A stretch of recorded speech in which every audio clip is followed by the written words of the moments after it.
Ba-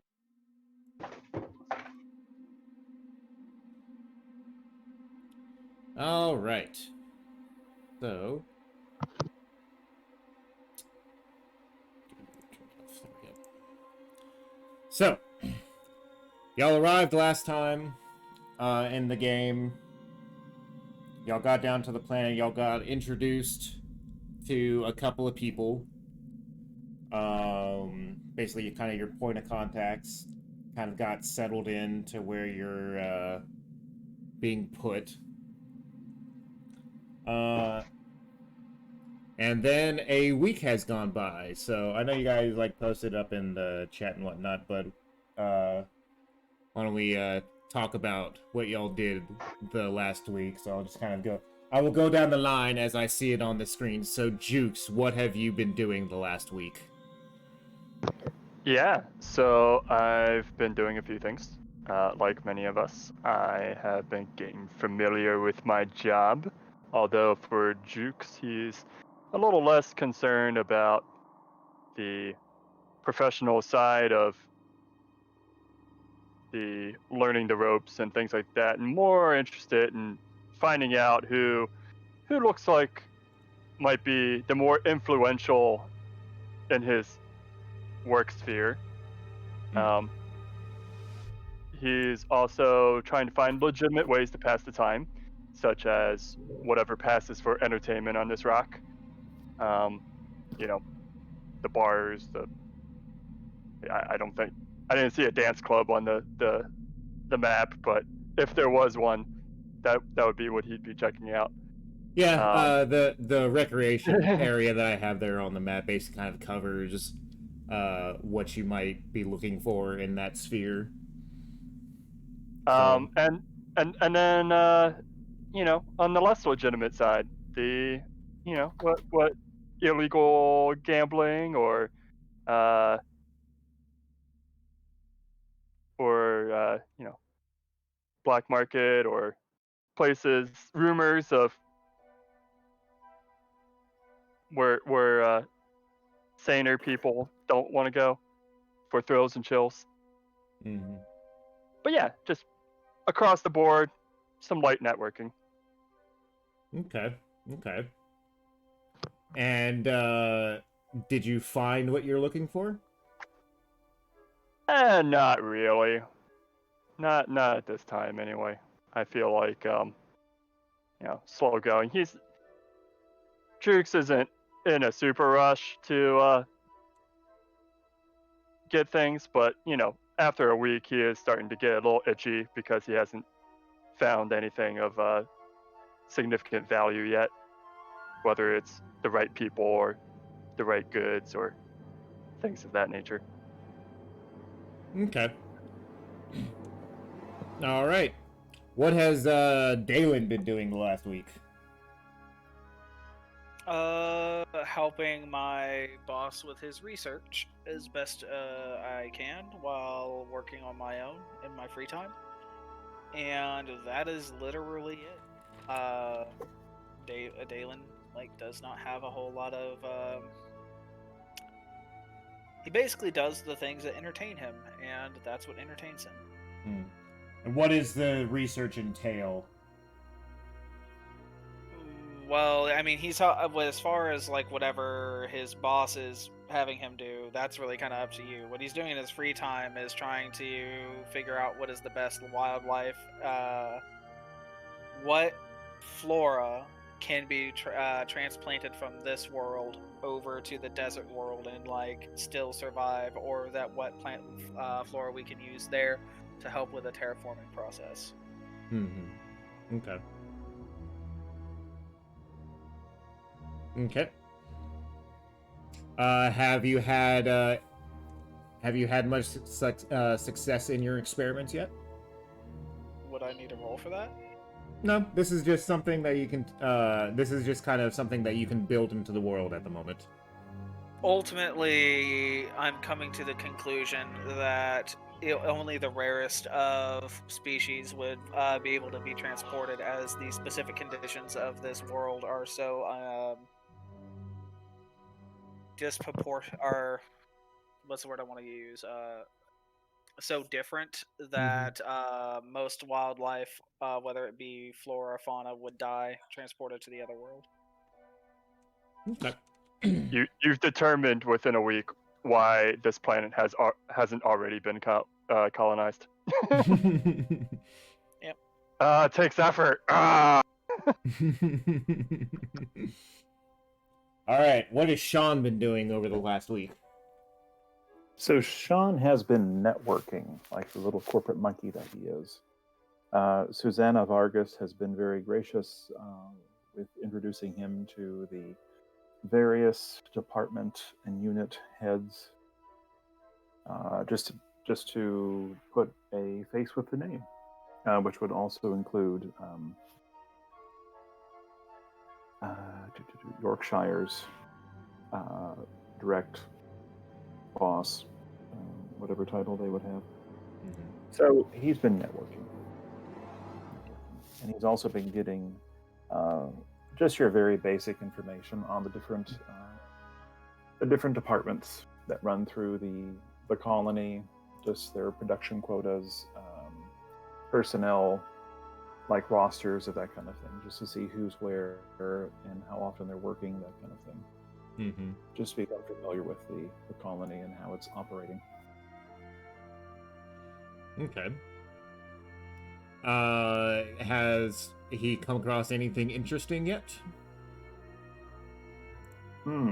Well, that's a very good question, Mr. Game Mother. What could he have come across that would be interesting?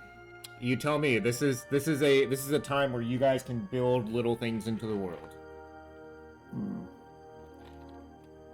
We'll say that he has found some discrepancies with the shipments, like the logs of freight that's coming to and fro the planet.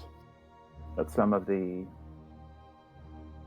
different material coming into the planet from when it gets loaded or offloaded from the ships, when it makes it to the mechanical shops and to the atmospheric processor, that there's some inventory that has gone missing. Okay, so somebody possibly scalping a few things off the top. That's very possible. That's what he would like to find out. And Andrew, I don't think we ever gave a name to your quote-unquote boss, the guy who got you down here, right? The only person... I'm sorry? I was gonna say, I don't think we did. Oh, Okay. sorry about His name is going to be Ruben Nicholson. So that is your boss's name.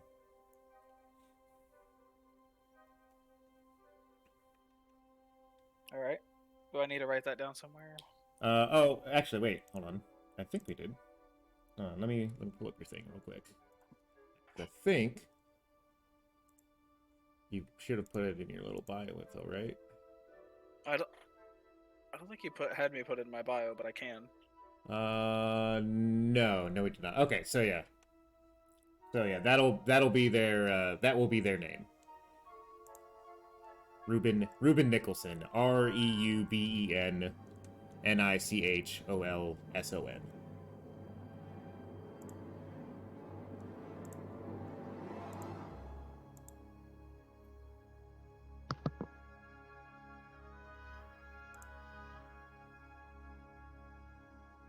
I don't know if I spelled it right, but I know what it is. Yeah. All right. Nelson, what has Nelson been doing for the last week? Oh, Nelson's been kind of, getting adjusted to the new work areas and trying to figure out where, everything is. He's more or less minding his own damn business. But let's see, what did I write over here? Just working and stuff. Yeah, getting to know co-workers and shit. But more or less keeping to himself. Okay. But that's about it. I don't really have a whole lot on mind for how Nelson would be, because I don't think he'd be nefarious in any case or meaning to. He's just, there to get a good paycheck. Nelson doesn't go out to the rec area to mingle with anybody. He just goes home as soon as he's done with work. Yeah, more or less. I don't know if there would be any mingling to do for Melson, to be honest. I mean, fair enough. Fair enough. All right then. And what about Frank? What has Lieutenant Romero been doing for the last week? So what Frank has been up to is that he has been kind of like how he did last time. He's been trying to get his Marines kind of again more acclimated to the heavier gravity. Just like just like general PE, drill training and stuff, that kind of stuff. He's also been getting them used to like doing drills in their like full environmental gear. Mm-hmm. So, like we don't have any situations where people are like in their gloved hands jammed in like holsters or like can't use their equipment while like because they're fumbling with it with their hands. Mm-hmm. Besides that, Frank has also been working on kind of like going over like surveys and stuff to kind of get a better understanding of like what the ground is like out there. Mm-hmm. Like looking out for like any potential hazards of like, oh, be careful around this kind of rock because it's like usually means there's like a pit underneath it or something, things like that. Right. Have there been any difficulties in your efforts so far? I think not so much with the surveys. I think there's been like some like kind of like just breaking in like the new squad pretty much. Mm-hmm. There's been like sometimes I've had to kind of like come down on people's head to be like, oh, don't be fucking around in your off time, or if you're gonna do it, like don't be beating up on the locals. But besides that, I don't think there's been any like major issue. I think there's been like some disciplinary issues, but like nothing that like warranted like more than just like, oh, you're gonna get extra like drill course from Frank. Mm-hmm. Okay. Has Frank in person run into any challenges while he's been on planet?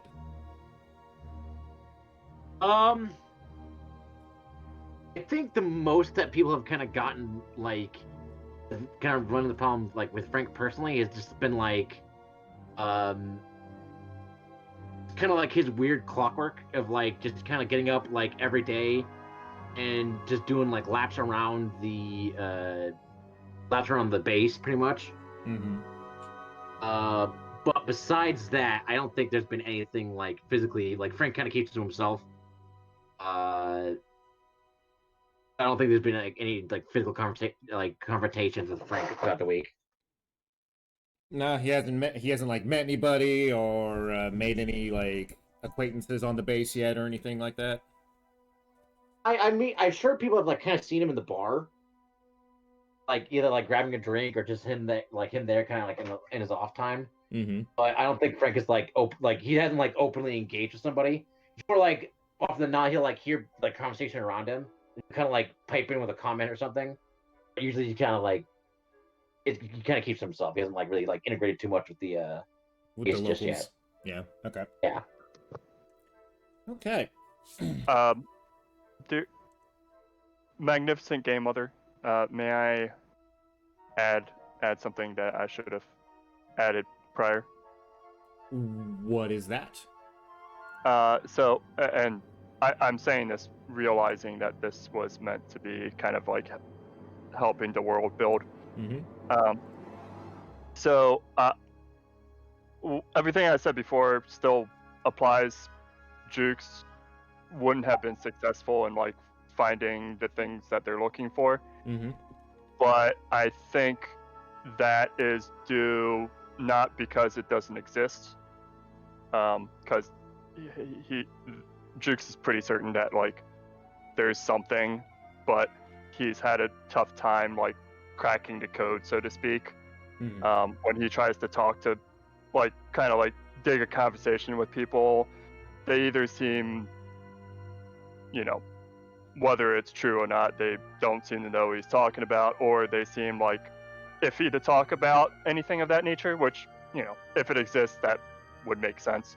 The most concrete sign that he's been able to find so far is that in random, like, hallway corners and stuff, there'll be like a etched marking of an omega symbol. But Okay. beyond like what that means or what you know, For all the Geeks trail- knows, it's just like some kids fucking around. correct. Yeah, it could very well be that, but he's convinced that there's something he hasn't found yet, and maybe it's a good thing he hasn't found it yet. Who knows? Mm-hmm. Okay.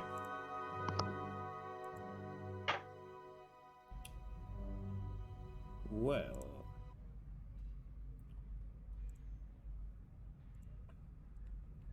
Into the actual game, then.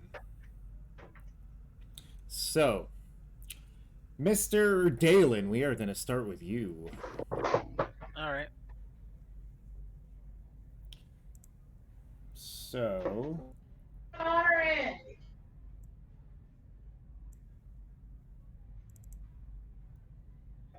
all right, so this is the lab building that I've just pulled Okay.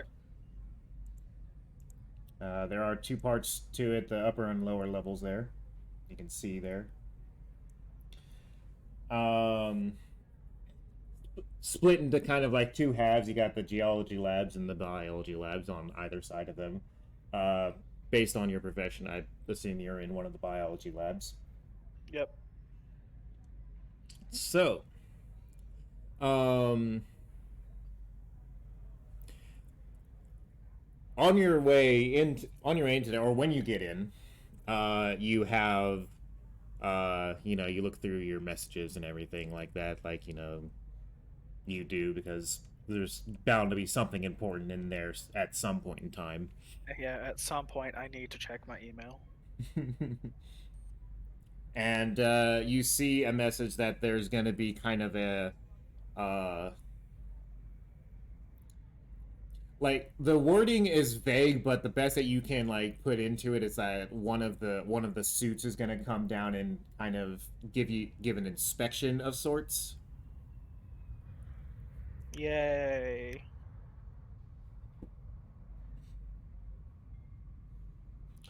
And where on go ahead and tell me on the B side there, which one is your lab? I'm gonna take L5B. L5B? Okay. Yeah. It's close to the front door. It's close to the cafeteria. It's kind of in a good spot. Okay. Close to the center area too. Okay. All right. You also have an assistant. You have an synthetic assistant that you work with. It is one of the Bishop models. Okay. Give me a second. Oh yeah, no wonder I can't open up my character sheet. It's already opened. It's on a different page. Yeah. If you Okay. click on the upper left side of it, the little icon on the upper left side, you can do a little pop-out window. Yeah. Yeah, I got it. All right. So I got a bishop unit assistant. Mm-hmm. So I know most of you, I think like the majority of you guys are familiar with how the alien universe works with like androids and stuff like that, or at least the Weyland androids. They are, you know, the type is the name. So like the first android model, or successful quote unquote android model, was the David model, and but they scrapped that one because it made people uncomfortable. And then they went to the Walter model, and then they've had various ones, and the most recent one that's been put out is the Bishop model. named after Wayland's current head of I think it's head of research and development. I think it's Peter Bishop. I think is what his name is. I forget off the top of my head. Michael Bishop. Michael Bishop. That's it. Yeah. Does my particular bishop unit have a preferred name, or is it just bishop? Nope, they just all go by Bishop. Right. I'm saying, is that actually their preference, or do they literally don't care? Yeah, this particular one has not stated in any other kind of way that he prefers to be called anything else. Okay. All right.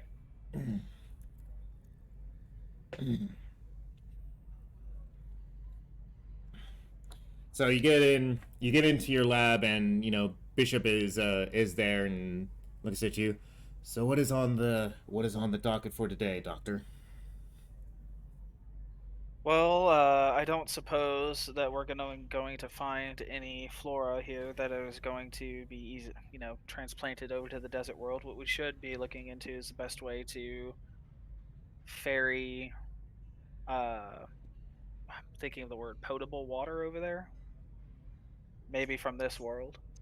But we would need to look into the water that is on planet and figure out how we could ship it to see what the molecular composition is, blah blah blah, stuff like that. So I would like to get ice core samples and brought into the lab. I'm pretty sure that can be arranged and whatnot on an excursion of some sort. Not sure how long it would take to get. Do you need it by a certain time? Not really. I just would like to have it. This is a project that is strictly done in my personal time. Oh, I see. So this is not official lab work. Oh, I mean, everything I do is officially for Wayland, so it is official in that regard. But as far as the main project, I typically just do whatever assignment Ruben sends my way.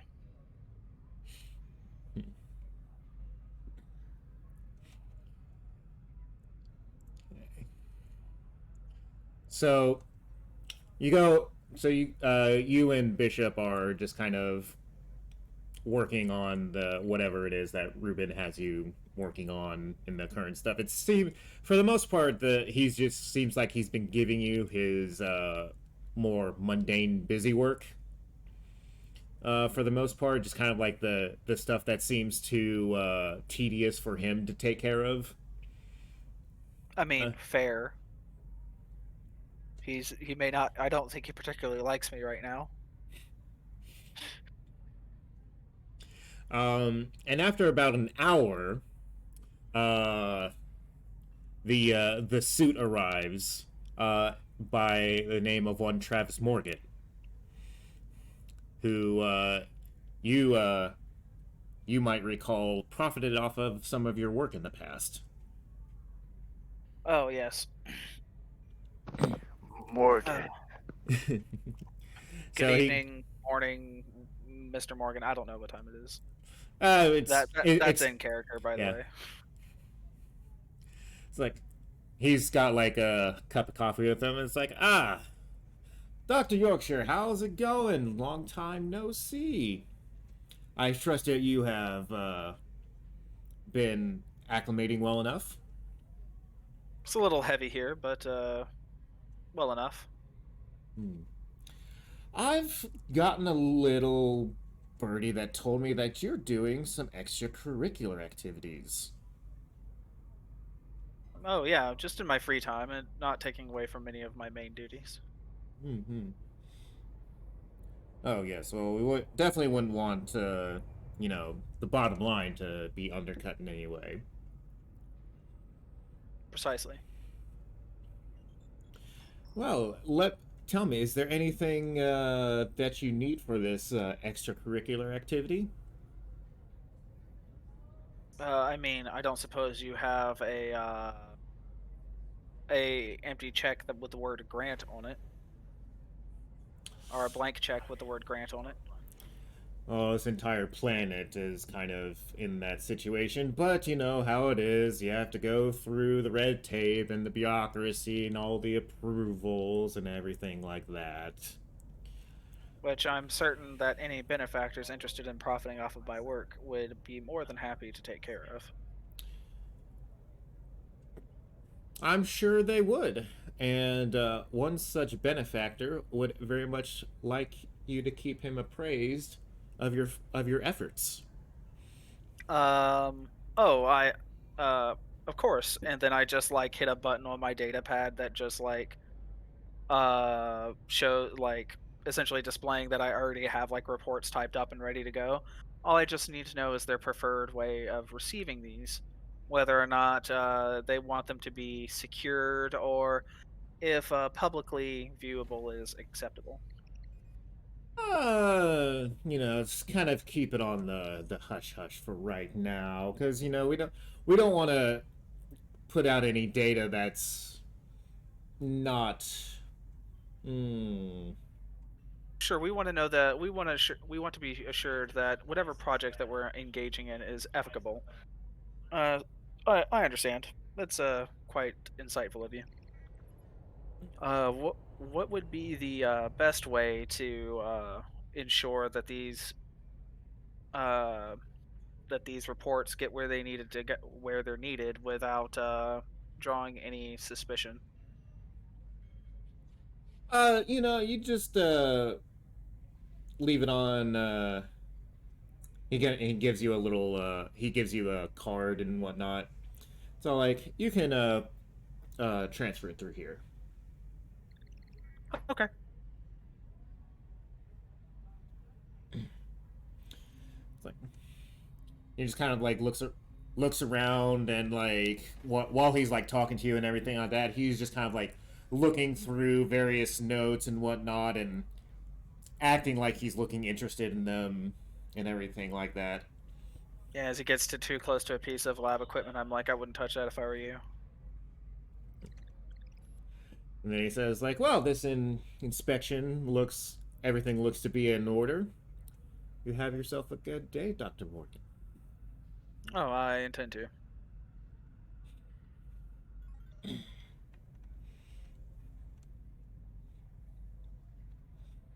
And he leaves. Bishop comes up to you, is all like, anything I can assist you with? An estimate on those ice core samples would be nice. Maybe a cup of coffee. And then, like, also whenever you get back, be sure to help me run these, computations for whatever project, right? Mm-hmm. And that's pretty much it. Yeah. All right.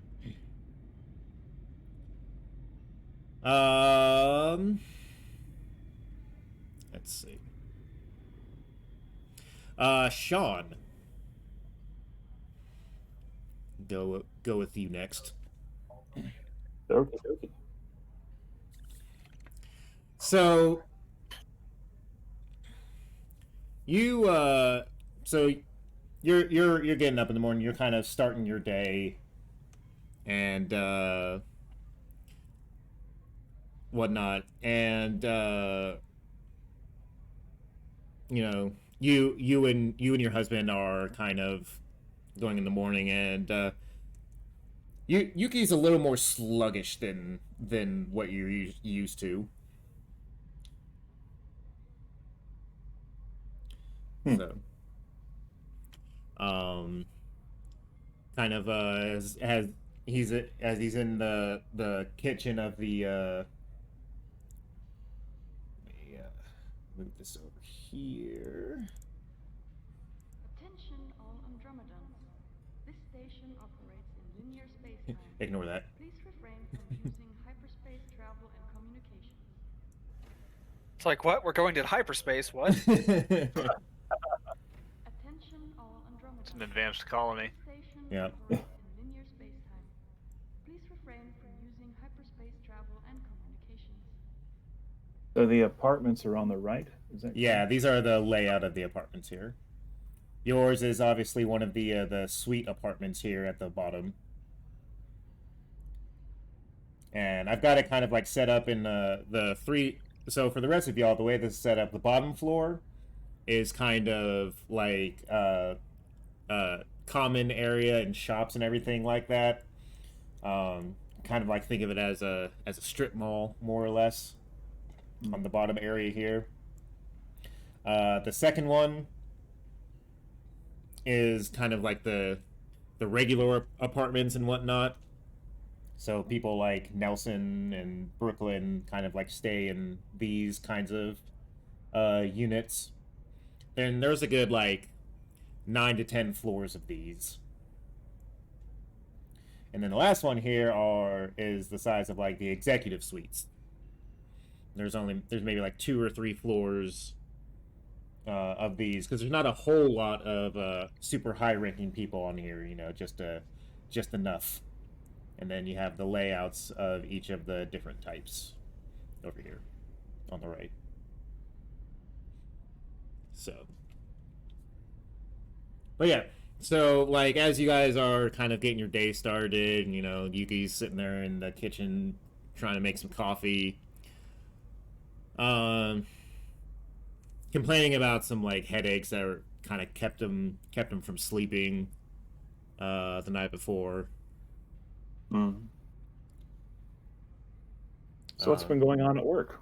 What's bothering you? Nothing's been bothering me really. I've actually had a few patients that have been complaining of similar symptoms of not being able to sleep and headaches and whatnot, mostly from the miners. And kind of really hoping that it's not some sort of bug that's going around. Or worse, even some sort of maybe gas seeping up from the ground. That would be terrible. So I'll step close to him and put my the bottom side of my forearm up against his forehead, just to see if he's running any kind of temperature, crudely.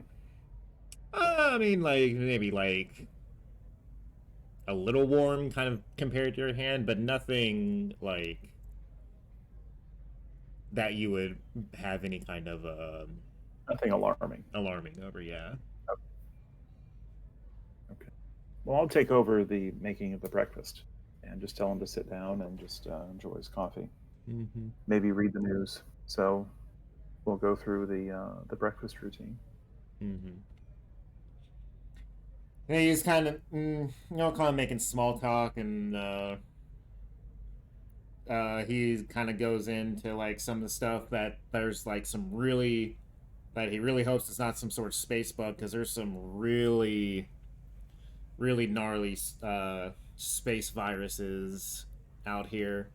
And he goes on to talk about a Dr. Gragnon on a planet called Jericho 3 that had been working on a vaccine or cure or whatever for what is essentially a super space cancer.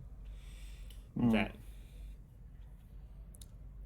and just kind of goes into some of the symptoms of it and everything like that, and how it's just a really horrible thing, and it's just kind of like saying, hoping that there's not anything like that trapped under the ground here. There's been a lot of things that happen on cold planets, things that are trapped under the ice, and it is fucking terrible. Yeah. How large is your the medical team here?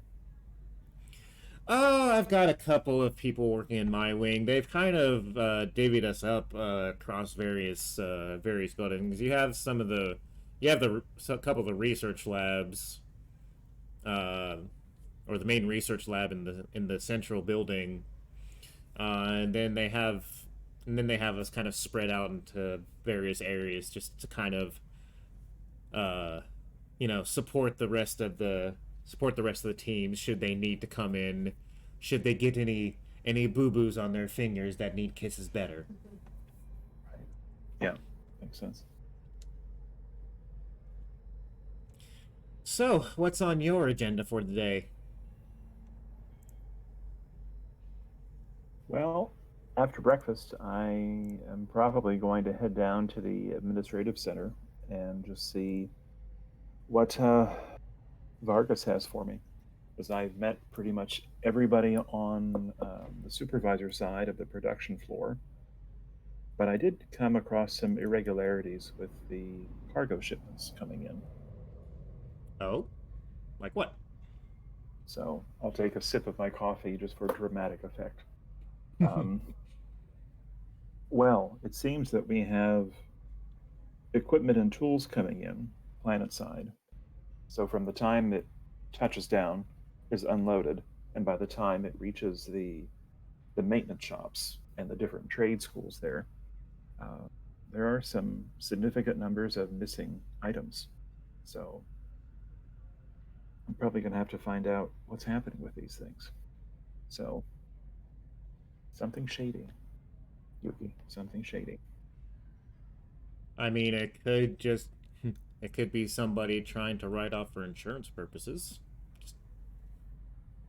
And that is very possible, which is pretty easy to figure out. But if it's something a little bit more, hopefully it's. I just hope it's nothing more lucrative than that.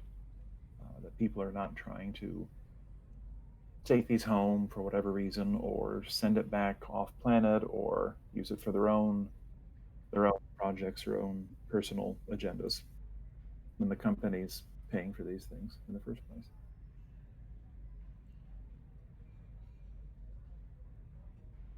All right, making little notes here. Mm-hmm. Space notes. Mm-hmm. Yeah. False notes.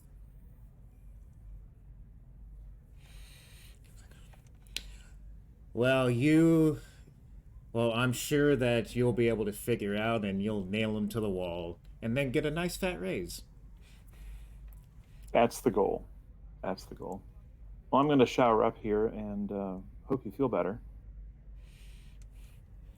Yeah, like I said, I'm hoping it's just stress from the first week and getting acclimated, and then it'll be done with, and then I'll be done with it. Well, good. All right, I'll see you tonight for dinner. All right, you have fun. Bye. Okay. That was Dalen.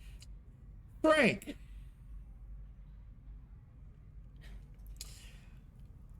So. Yes. Find a little note page for. Oh. There we go. I mute myself here. All right. So, last night you had gone out to the rec area to have a couple drinks, and you had run into a couple of your Marines, Sosa Crow and Kent, who were all kind of having a little girls' night, as it were. And when you left the bar, everything looked okay. Everybody was having a good time, and nothing seemed to miss. When you got up this morning, there is a message waiting on your terminal from the Colonial Marshals. Frank will answer it.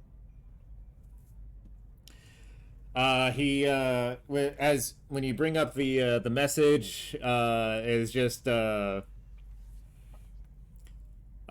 it's nothing like too elaborate or anything. It's actually pretty straight and to the point. The message is from a Marshal Richardson, Lucas Richardson, saying that he has a couple of your Marines in his cells, and you should probably come down and deal with it. Yeah, Frank will just kind of like mutter "son of a bitch" underneath his breath, and he'll just get dressed and get down there as fast as he can.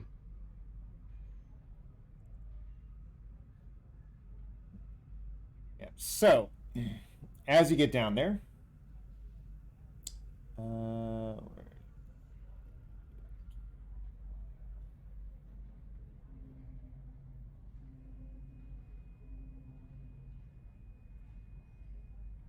oh, I didn't update this one. Shit. Okay.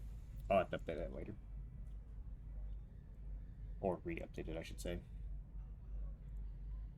Okay. Where it says housing and amenities, that's actually, I changed that to the Colonial Marshal's office. I just apparently forgot to re-upload it here.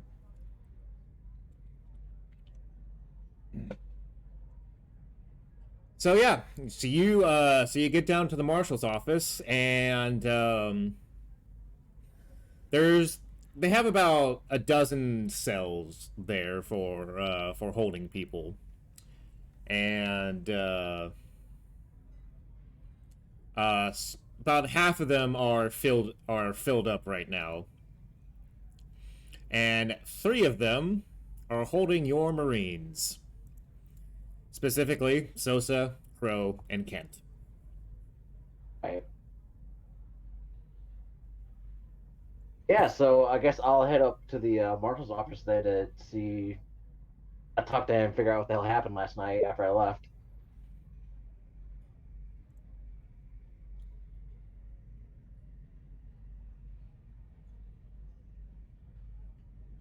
Oh, I said. I think I said Lucas Richardson was his name, right? Yeah. I believe so. Yes. Okay.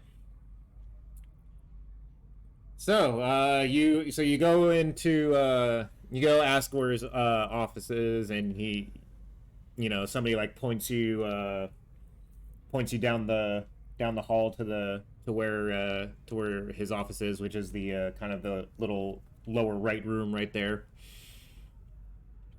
Right. As you walk in, kind of like you see a couple of other marshals walking around, and looking around, you see a guy kind of near the back sitting at his desk, and you can make out the nameplate clear enough to see Richardson written on the plate.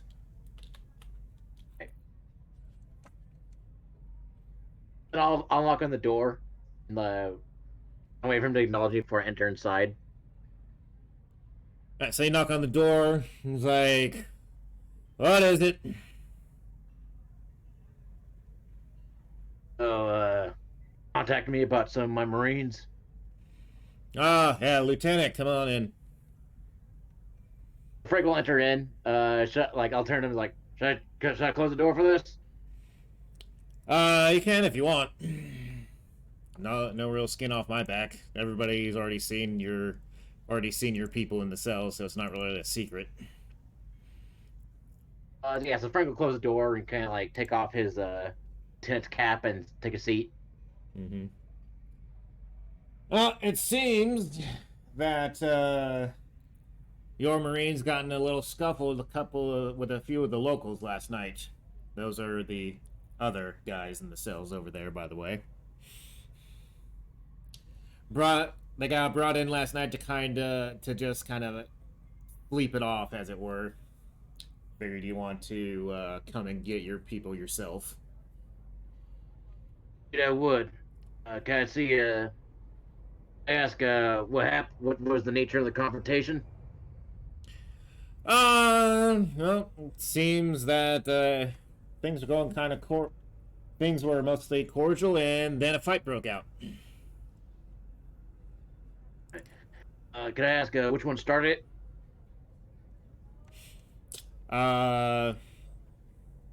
You can, but you'll get some conflicting stories. The miners who were in the fight said that they were just being kind of nice, and then one of them punched them in the face, and it kind of started from there. At least according to them.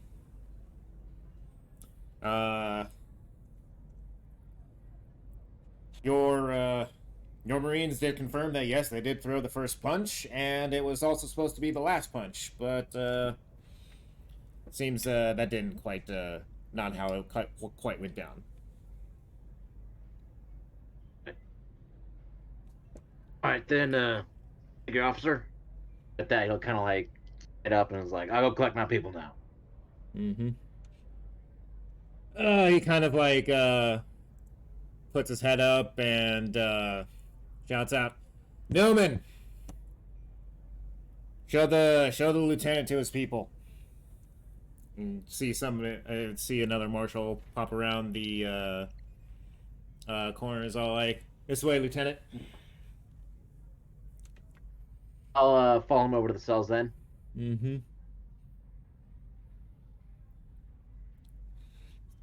So it's not like going from the lower room right there to the larger room to the, so you got like the 3 rooms. The larger one on the right is the holding cell area.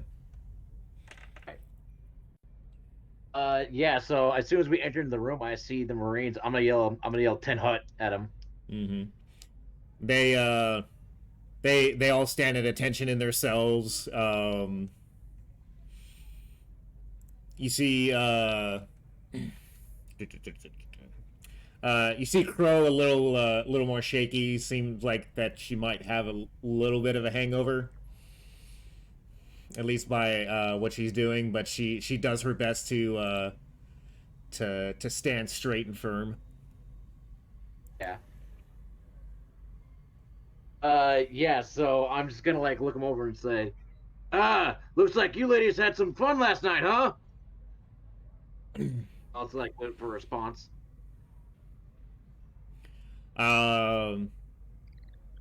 They just they all kind of respond in unison of like, "Sir." You know what? I think it is a fine morning. How about we double time over to the train? Go. Is there like a workout room that we use, or like a? Is there like a? I'm looking for like a place where I can like have them do laps. So Like PT. yeah, so I would say that probably the most open space that you could like do that in is at the ship terminal. Yep. That doesn't require a Yes, and then yeah, that's the most open space that doesn't require an EVA suit. okay, yeah. Then I'm gonna be like, "What? It's a fine morning. I think we're gonna go for a jog. Don't you think, ladies?" You kind of they kind of like groan a little bit, but then they're like, "Sir, yes, sir." All right, let's hop to it. The marshal that showed you in kind of like laughs as he's like opening the cells and whatnot. Yeah, so As- I'm just trying to get them like get them like out, like get them like to moving as fast as possible. right. So I'm just like trying to get them to like I'm just like yelling like double time, come on, double time, let's move, go.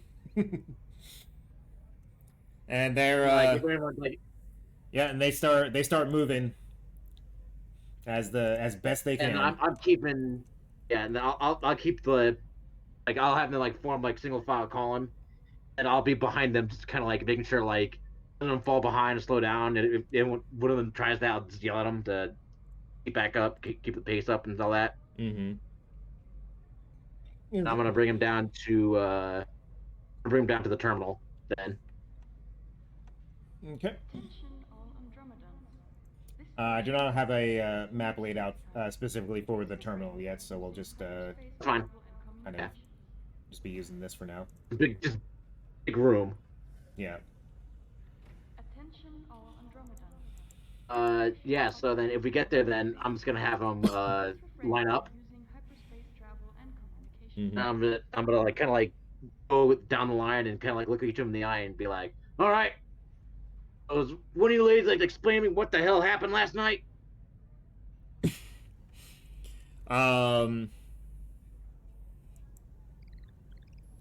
Crow, through kind of her what looks like her haziness, is all like, "Sir, a couple miners tried to get a little too fresh with us, and we didn't take too kindly with it." Oh, you take too kindly with a Crow? Oh, I'm sorry. I'm sorry. I didn't realize your personal feelings were a factor in the situation. Well, they are when we say no.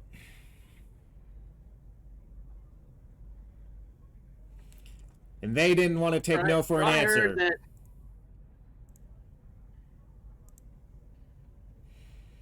So, Right, so we then, said so, and she goes on. It's like, so so I gave him a much more firm no, one that couldn't be misconstrued. Frank will kind of think about it, kind of nod to himself and is like, "All right, that's a viable excuse. I'll give you that. However, you are trained as Marines, not engage civilian contacts. You think I ain't never been in a post into a place where I wanted to knock the teeth out of a colonist before?" It's just kind of like Kind of like wait for an answer. They just kind of they're standing there, not necessarily like giving like an answer, but they again kind of go in unison of like, sir. Yeah. Now, what these people do to you does not matter. If you do not like the situation, you leave. Is that understood? They go, "Sir, yes, sir." Oh, frankly, I don't know what I'm more upset about. The fact that it took you more than one punch to knock out the civilians, that one, or the fact that you felt temptation that you had the energy to get in a fight. Mm-hmm. As you looking out at them, Sosa actually has like a little bit of like bruising because it looks like she might have actually taken a hit. Yeah.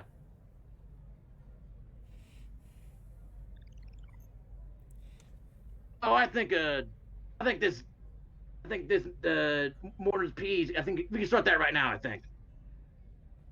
All right, laps. I'll have him start doing laps. Mm-hmm.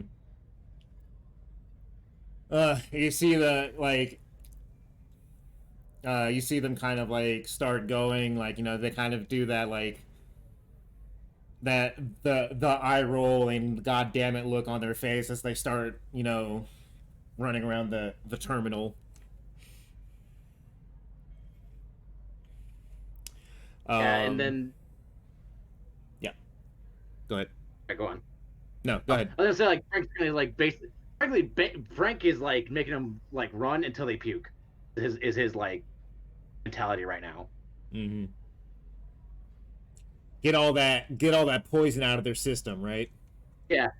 Yeah, exactly. Yeah, just like I think you need to work off your drink from last night, ladies.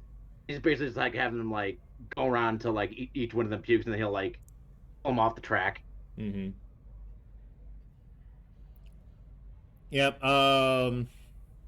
So Crow's the first one to throw up, which is a little, like I said, she looks a little bit more hungover than the rest, even though she swears she barely had anything to drink last night. She's from what you remember, kind of the tougher member of the crew. Grew up on the streets, joined the Marines to. You're not sure if it was to get a better life or if a get a better life situation was forced upon her. You're not quite sure yet. Yeah.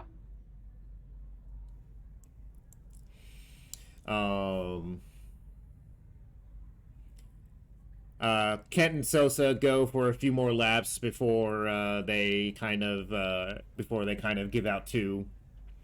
I mean, they still get a good amount of laps, right? Because they are physically fit and trained Marines, but it is also still in the morning after.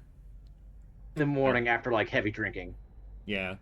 Well, apparently not too heavy drinking, according to Crow.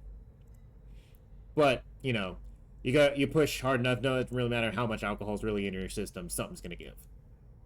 Yeah, exactly. Yeah. Yeah. So then, I let them like sit down and get a breather and stuff. Then I'll just like look them over. I was like, I do not want to hear about one of you punch another civilian in the face. Is that understood? They're all kind of just hunched over each other, like, sir, yes, sir. And if I do hear about it, I better hear two things. No, two things. One, you better knock his ass out in the first hit. And two, it means laps. Sir, yes, sir. All right, go clean up.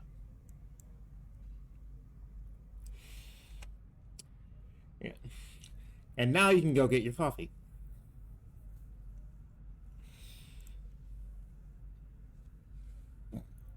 So then, yeah. So like after that, then Frank will like you said, Frank will just go off and get his breakfast. Mm-hmm.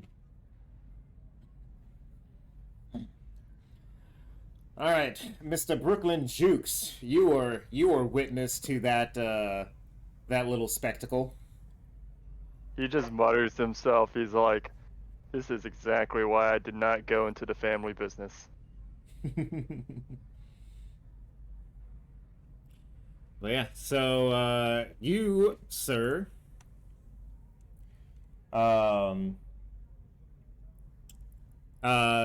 at the time are in the hangar, doing, your normal stuff, your flight checks and everything like that. Right. And you get a call from your buddy Tada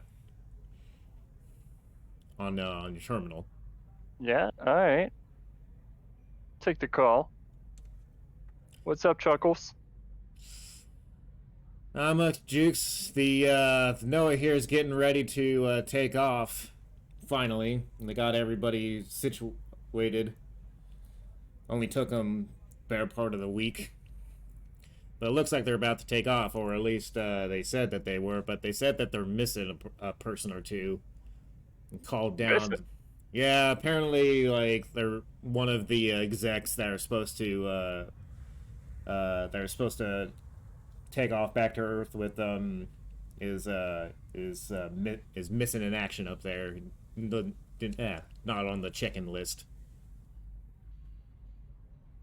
Did they check his room? They're probably just drunk off their ass. Well, that's what they're calling down for, and since I am on the other side, since I'm up here and you're down there, I was wondering if you could do that for me. Well, it might be an opportunity to get a little friendly with someone of some note. Think I could make some time.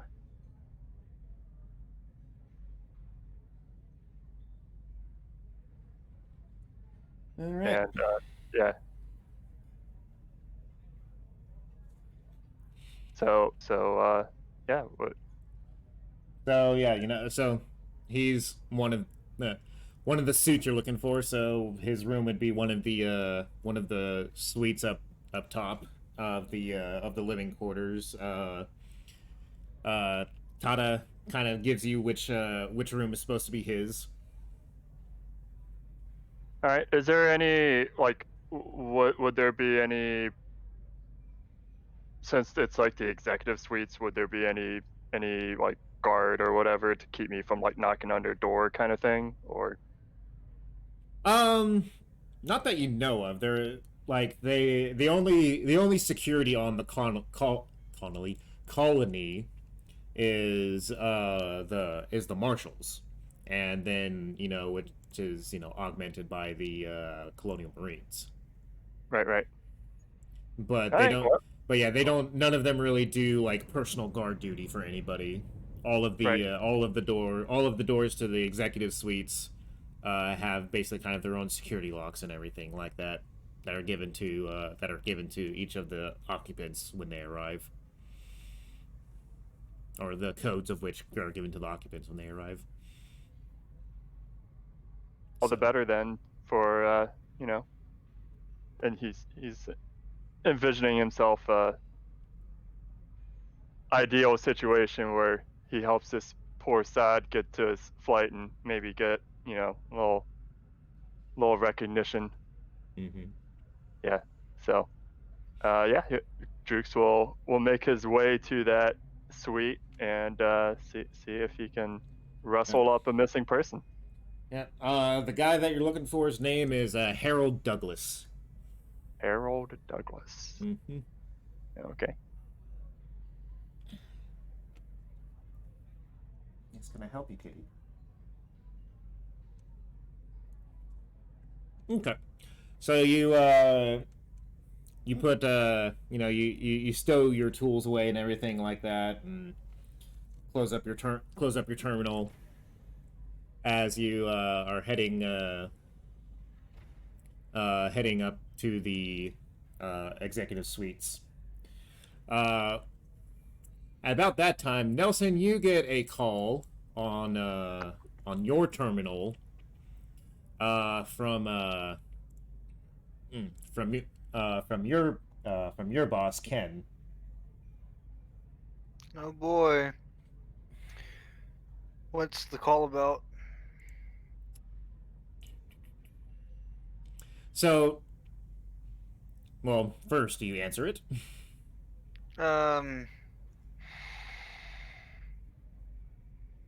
He's gonna think about it for a few seconds. Like, you haven't even finished your coffee yet. No, yeah. He's just gonna take a couple of sips of coffee and then just watch the notification buzz for a few seconds. And then he'll answer it. But, yeah, I guess Nelson would ask, yes?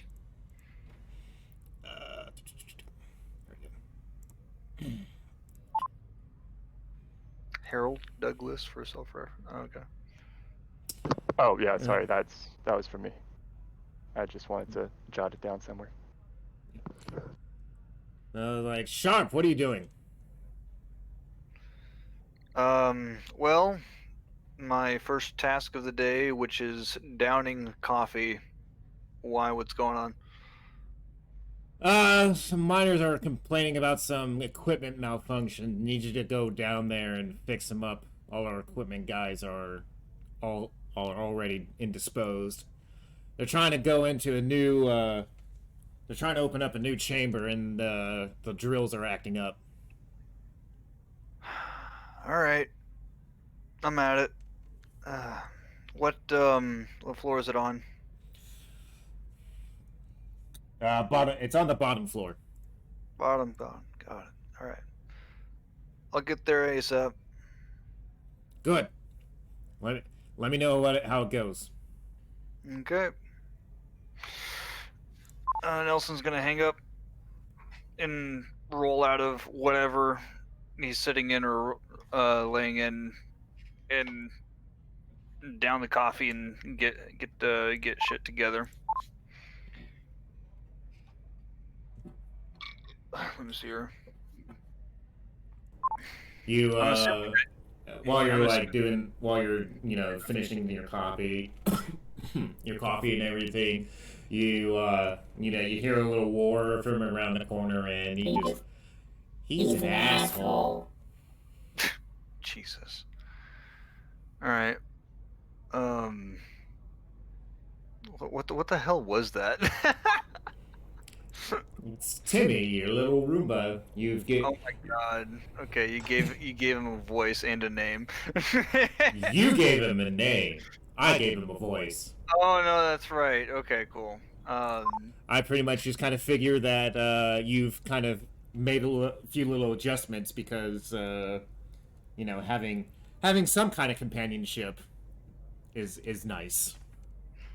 I suppose to be fair, I'm not really used to like giving characters that I make up like any type of like emotional attachment whatsoever to the character that I'm playing or whatever. But it's like I honestly didn't know what to really throw at you when you asked for characters in general, so I just kind of like unraveled some crumpled ball of paper and then tossed it at you. Because I don't have any fucking good ideas. Hey, I told you I can work with it. Alright. Oh, just you wait. Timmy the Roomba is gonna become a pivotal character in this. The day will inevitably be saved by Timmy the Roomba. Only Timmy can deactivate the nuke that is the atmospheric processor going off. Yeah, Timmy's gonna be our Hard corner checker when the shit goes sideways. Yep. I'm trying to terraform the damn planet. Well, one way or another.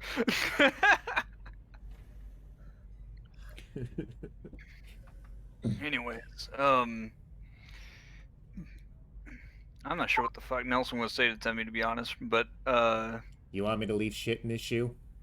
Jesus Christ.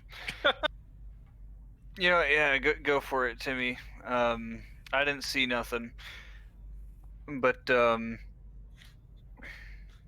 Nelson's gonna get his stuff together. Is there some static coming from y'all, or No. did y'all hear that? No, I'm not hearing any static. Oh, okay. I had to turn off the volume on the tab. There's something weird with the music that was going on. But I guess Nelson puts on his like suit or whatever it is. It's like the fucking His overalls and everything. Yeah. yeah. Well, no, I thought he had like some kind of actual. It's not like a fucking containment suit or anything. Are you talking about like a jumpsuit? You're talking about the compression suit?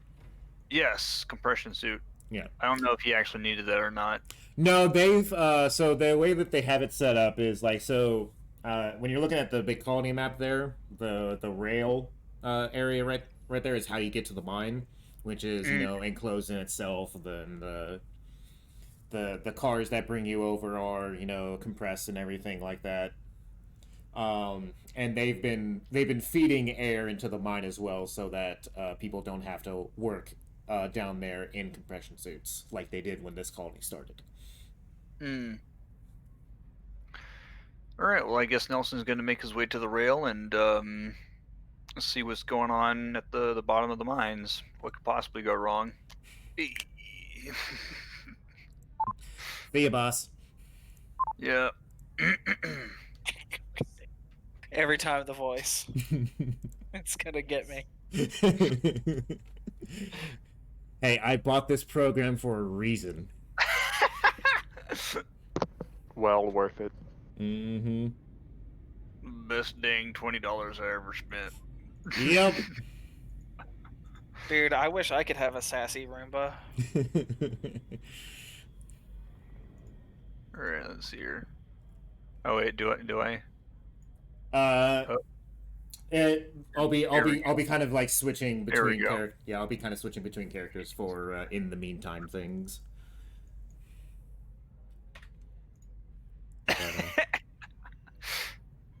There we go. He skittered across the halls and then got onto the rail.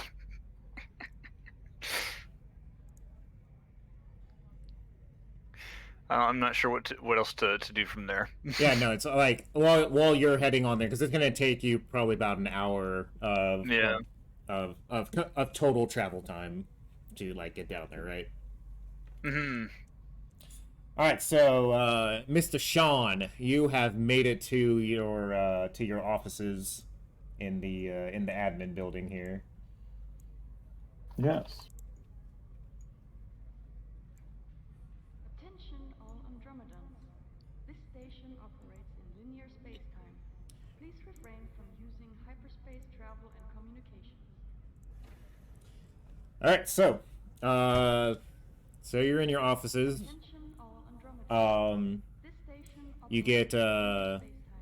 you were wanting to meet with Vargas, right? And communications. Yes. Okay. Okay.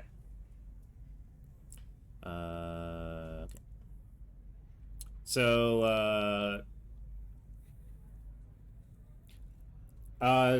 let me ask you this. Do you Do you go straight to the offices, or are you like gonna grab some like breakfast or something first in the cafeteria, or did you grab breakfast already while you're at home? Yeah, we had breakfast together, and then I headed down. Okay. All right. Yep. So, you get down there. Vargas isn't in her office yet. Okay. So I will wait there. I'm assuming there's like a waiting area, right? Well, I mean, this is where you work, right? Like you have like Oh. this is basically where you do where all the execs like do their work. Oh, gotcha. Okay. So I would just take notice that she's not in her office as I'm going to my office. Is that what you're saying? Yeah. Got it. Okay. What are you going to do in the meantime? I'm going to pull up the logs from the maintenance shops from last night to this morning, just to see if there's anything else with that data in terms of what are they using, what are they grabbing off the shelves in terms of hardware and tools, that kind of thing. As I'm assuming all that would be filtered back to the admin center in some capacity. Yeah, it would. Yeah. So go ahead and let me see here.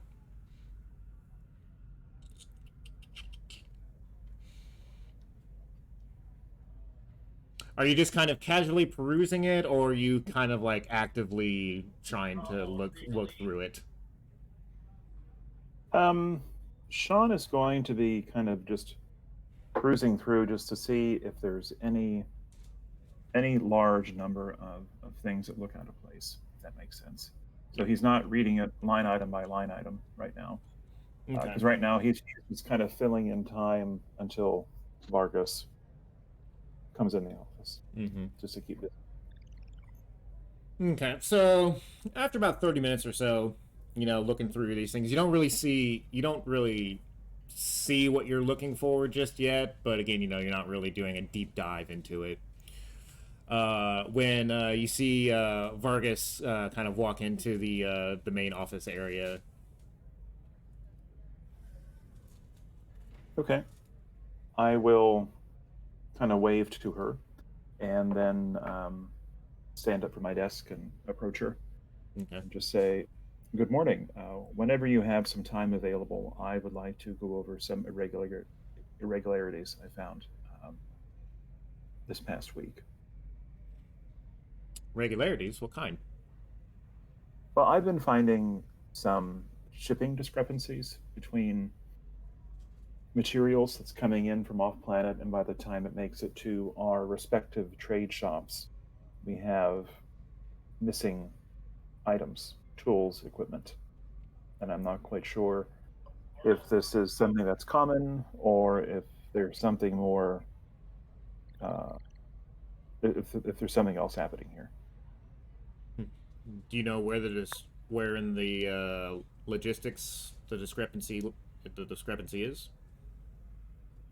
It will be coming from when the ships arrive, the cargo arrives, it's loaded out from the crates, and then from the crates to where it should be coming on the shelf, that's where it's missing. So it looks to me as if it's in transit when it's happening. So when it is already down here on the colony, not coming from the station? If the logs are to be believed, yes. All right, well, send me over the logs, and then meet me in my office in 45. Certainly. So Sean will go back to his desk and do just that. And send her out with all the attachments and the logs. Okay. So you have like 45 minutes. Do you want to like try and take the time to actually like go through them and try to find out anything more specific? He'll make a somewhat hasty presentation like file for her so she can easily tab through the information. So it's easy to access, if that Okay. makes sense. All right. Then on that, go ahead and give me an observation.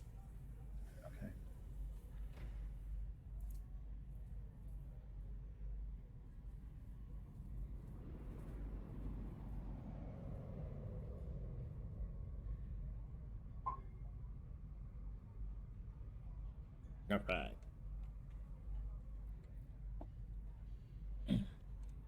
Okay, so you get all this stuff together. You're finding the points that you need to, and kind of combining them into this little like more or less PowerPoint presentation type thing.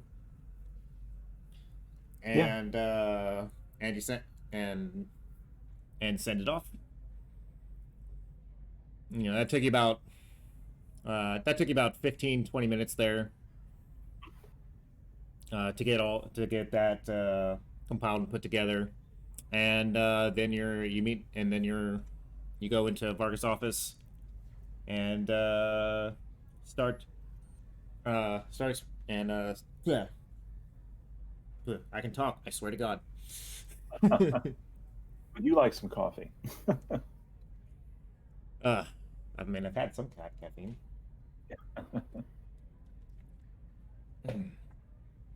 So so you come in, she looks at you, it's like, all right, so what do we got?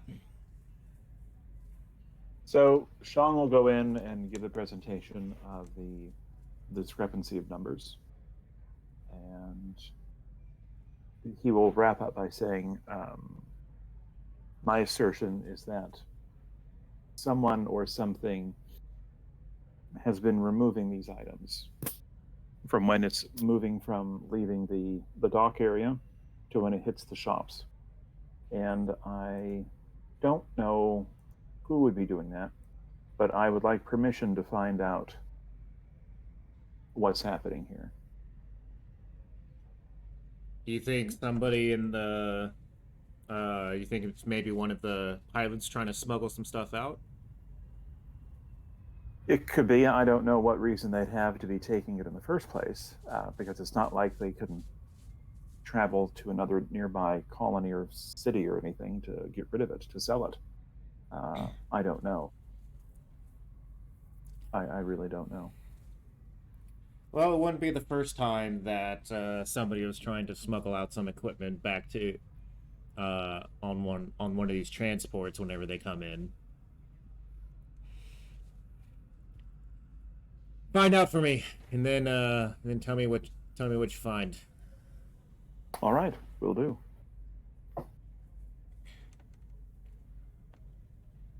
Thank you. So Sean will take his leave and go back to his desk. And where would the mechanical areas be, like the maintenance shops, HVAC, plumbing, all of that kind of? So that would be back over to the column map here. Yeah. So you have the process and disposal area, which is where a lot of the mechanical stuff on Colony would be. The ship terminal has a lot of mechanical stuff that goes on for ship and vehicle repair. The labs have a garage under it that have vehicles and storage down there as well. And then there's also all the mining equipment that gets transported to the mines for use. Okay. So I imagine Sean will probably start by going to the process disposal area.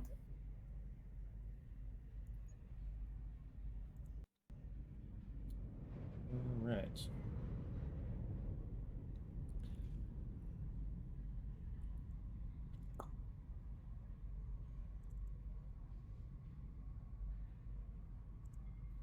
All right. So here is processing and disposal. Left is the ground floor, and then there is the upper work floors and everything like that on the right. Okay. All right. So you get there, and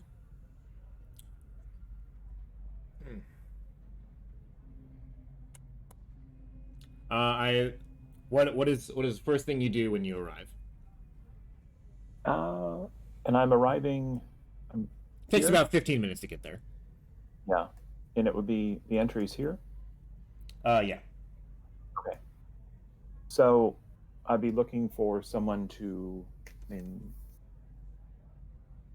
I imagine I have to pass through some kind of security door to get there because they just won't let anybody through there. I mean, you have the clearance to basically go wherever you want. Okay. Upon entering, what would I be seeing, or who would I be seeing there? Would there be anyone stationed up by the front, or Like in a guard or a check-in person or something like that? No. okay, so it's just open.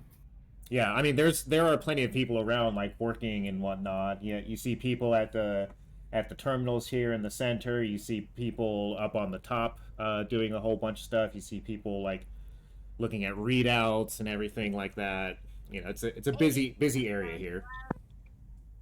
Yeah.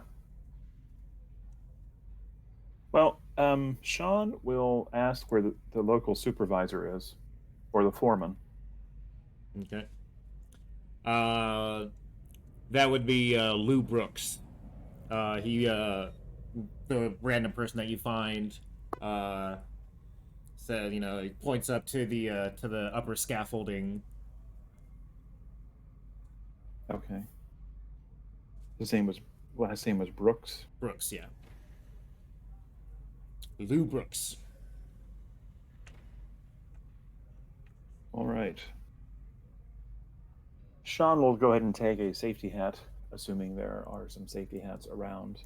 Yeah, there's like a rack of stuff. Yeah. So he'll put on the vest and the safety hat to be whatever the future OSHA would be. To be space OSHA compliant. And head up FOSHA. to FOSHA. I love it. So yeah, so Sean will be FOSHA compliant, and he'll kind of wave up to the foreman and head up to the scaffolding. Sposha. Ooh, it's creepy.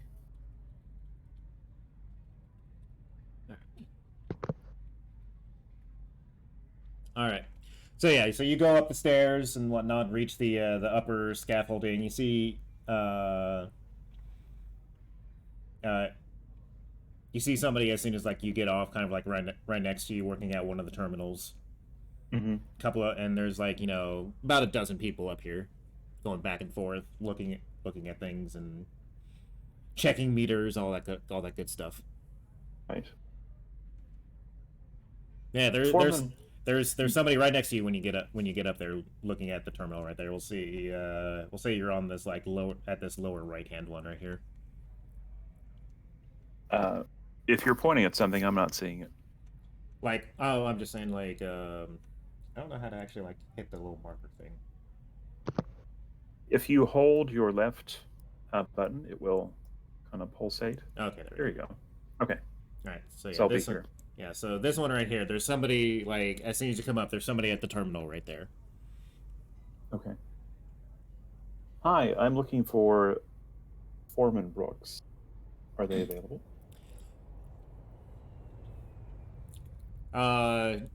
They look at you and kind of like turn back and just kind of like point to a guy looking at the little wall area right here, and kind of just shouts out, "Brooks, got a suit here to see you." Sean will just raise his eyebrows and awkwardly look back over to the wall there where Brooks is standing. Mm-hmm. Mhm. Do you walk over there, or do you wait for him to walk to you? I'll wait for him to come to me. Okay. So walks over to you and so like, yeah, what's going on? Hi, Foreman Brooks. My name is Sean Anderton. I am with the company, and I'll extend my hand out to Brooks to shake. Uh-huh. Shakes your hand. Do you have somewhere private we could speak? Looks around. He's kind of like finds a corner of the scaffolding that nobody's really standing around at. Mm-hmm. Okay. Actually, So it's kind of.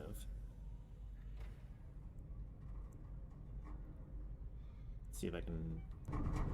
There we go. Some background noise from the from what's going on to kind of give you an idea of what it's like in here. Let me know if it's too loud.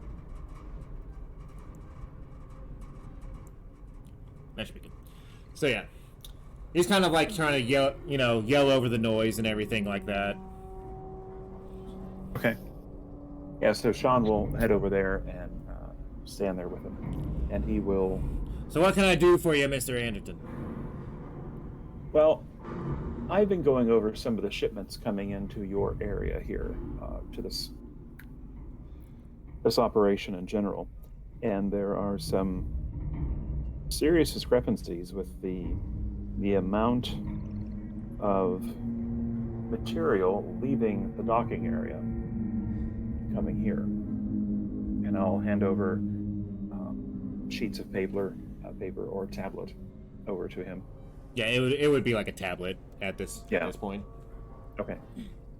So I'll hand over the tablet, and it will have, of course, column A and then column B. Yeah. And the discrepancies there would be very evident. He's kind of like like flicking through it and everything like that. It's like, well, I know that we're missing a couple of repair parts that we've been needing for the last week. They're supposed to come in on this shipment we haven't gotten yet. Put in a request about it, but I haven't heard anything back. They might be on here. I don't know. There's a shitload of stuff on here that would take a while to really go through it. Well, I understand that, and I would greatly appreciate it if you do have the time today to go through this list, as I'm trying to compile a report of what's actually missing through here. Because I really don't want to have to go through an audit of your department. Well, I mean, that's kind of your job, isn't it? Your job is to go through the shit and the paperwork, and my job is to literally go through your shit. So I'm sure you think your job's fairly important, but if I take the time out of my job, well, you'll be knee deep in more shit than you would want to be. So I don't really have the time to go through that. So are you refusing to help me with this request, Foreman Brooks? I'm not refusing to do anything. I'm telling you, I just don't have the time. Okay, so how are we going to go about doing this then? Well, I assume you're gonna do your job, and I'm gonna continue to do mine. I see. I mean, I can send you the request of the equipment that was supposed to come through, but other than that, I'm not really much sure what more I can do for you. Well, I think you could go through this list today and have the report to me by this evening. I mean, yeah, sure. I'll send the request up again, and then I'm sure I'll be sure to ping you on it. And you'll have that done by this evening? At some point today, yeah, sure. I appreciate that, Foreman Brooks. And he hands you back your tablet. I'll take that back, and then take my leave.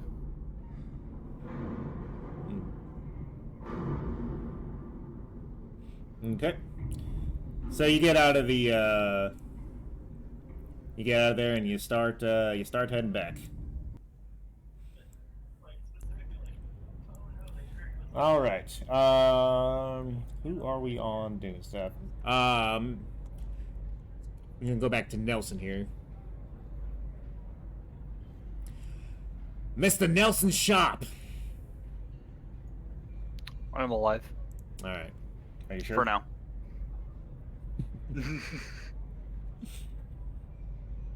All right. For so now, oh damn it! I didn't look.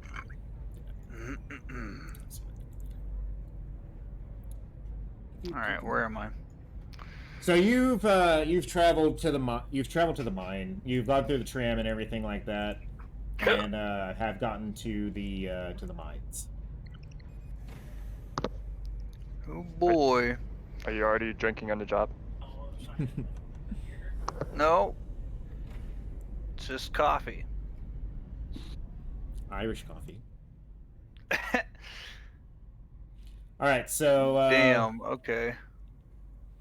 So here is the first, basically, where the first floor starts on the upper left map. Second floor is the upper right one over here. Third floor is the lower left one, and then the fourth floor is the lower right, or the bottom. The current bottom floor is the lower right one. Okay. So I need to use these stairs to get to the fourth floor. Yeah, it's more it is elevator / stairs, right? There's stairs on it for when the elevator's out. Got it. Okay, so should I drop my character here? Oh my god. He's small. Haha. Oh yeah, it is a big map. You can zoom in. Okay. Alright. Well, let's are there actually miners in here, or is it just equipment that I'm looking for? And everybody's No, gone? there's miners down here too. I mean, like, this is basically a 24-hour operation in here with, like, shifts that just constantly rotate out. Okay. Do I know who I'm looking for? If I'm supposed to be finding a supervisor or manager of this team or not?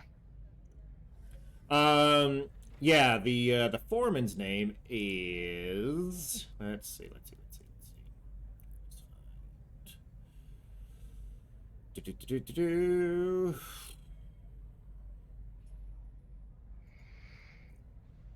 Where was it? Where was it?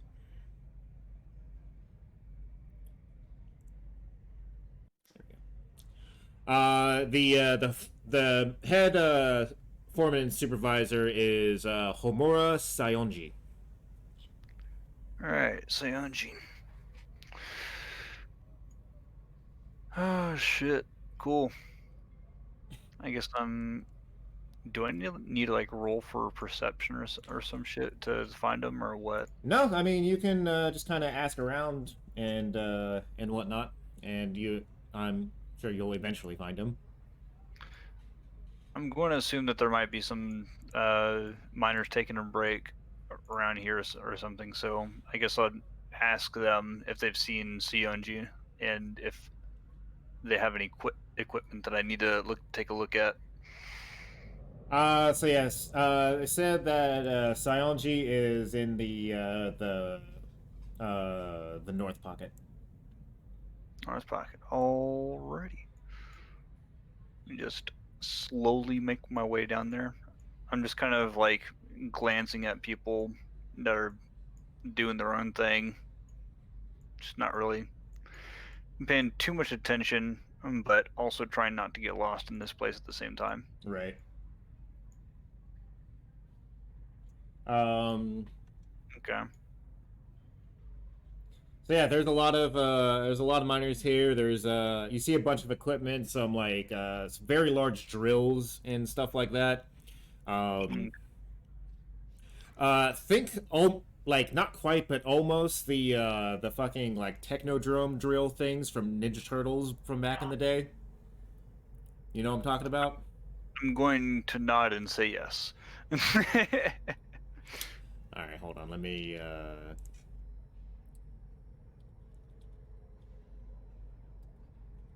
That's a terrible thing to say as an engineer. No, yes, I know exactly what model those things are. Okay. So, let's see. View image, copy image.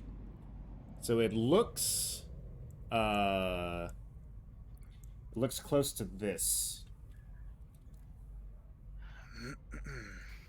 Okay. Yeah, it's pretty darn big. Yeah.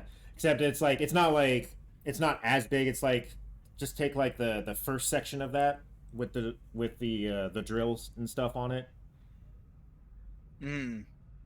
Is this like a bulldozer, in a sense? Yeah, it is like a ridden drill and everything like that. It is something that people have to actually like ride in and operate from the inside. Okay. I'm going to assume that I can see where it is then in this area. It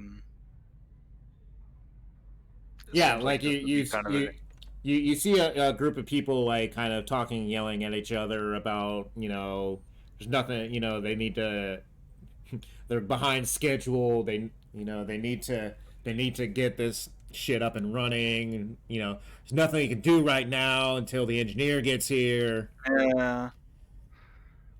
All right. I'm just going to assume that they're in this area. I just like. Let's see here. Seunji? Just asking in general. You see a Japanese guy kind of turn his head. I was sent down here to look at a drill. What do you got for me? Ah, finally. Hydraulic system on this thing has been acting up for the last 2 months, and they keep telling us that they can't get anybody down here to fix it. Oh boy. All right, let me take a look. What do I got here? I got some spare hydraulics up my ass, don't I? Okay. I don't actually say that in character. I have a maintenance jack, a high beam flashlight. There we go, and a cutting torch. Well, I mean, like you have like there are like tools and equipment that you would have to be able to just kind of like observe and everything like that. Obviously, you have to look at it and everything before you actually can really determine what the cause is on anything. So, All right, should I roll for something here? Yeah, go ahead and give me a heavy machinery check. Heavy machinery check. Oh wait, input modifier. Wait, what? Yeah, there's no modifier on it, so just hit submit after it. Oh wait, do I type this or do I click on it? No, so you're gonna click heavy machinery, and then you're not gonna type anything in the box that shows up. You just hit OK or submit or whatever it says on there. There you go. Okay. So I land 2 crosshairs. I don't know what that means. Yeah, those are successes. All right, cool. Okay. So do I just like take my wrench and then just smack it and all of a sudden it's running again? Or is it just do I just know what the problem is now? Yeah, so I mean, so it's gonna take you. So for the first success, you're able to figure out what the problem is and whatnot, and you're able to see some blockages and everything like that in the system that need to be cleaned out. Like this whole thing just needs like a complete hydraulic flush to be done. Because the air filters that process all the dust and everything like that are just dirty as fuck, and grit and everything has gotten into the hydraulic fluid and is causing things to seize up. I feel like they haven't been maintaining this vehicle for years. I mean, they try their best, but whenever you have to put a vehicle down for maintenance, that's money down the drain. Yeah, of course. Alrighty. So what the hell do I need to do first? All right, so you've identified the problem. You know what you have to do to fix it. It's gonna take you it's gonna take pretty much in alien gameplay terms a shift of time to complete the work. Okay. I guess I'll relay that to Sionji and let him know what the deal is, and I guess I'll have to. I guess I'll be there until the next time that we come back. Yeah. Or is it a shift in time, as in we? A shift is 6 to 10 hours. Okay. All right. So yeah, then I guess that's essentially until the next time we come back. Yeah. Yeah. All right. But yeah, I guess I'll just jump right on that and magically fix this thing with my bare hands. Well, I mean, like, you're gonna have within that time, you're gonna be like going. You're gonna have to grab the parts and stuff you need. You're grabbing the equipment you need to do the flushes. All the stuff that you're gonna have to do going back and forth with equipment and all that stuff. All of that is gonna be happening within the time frame. Okay. Cool. All right. Mr. Jukes. Howdy, howdy. All right, so you have made it to the upper floors of the, or made it back to the upper floors of the residential areas. I would just like to add on the way there, basically every cute receptionist, any attractive scientist, wink and a nod. He thinks he might have seen his old fling, and is like, oh crap, takes a corner to avoid the old fling.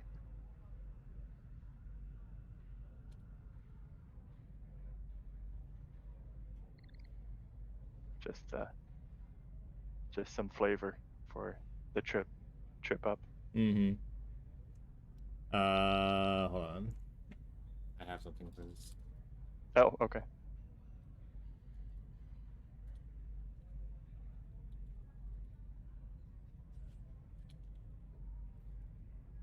Oh,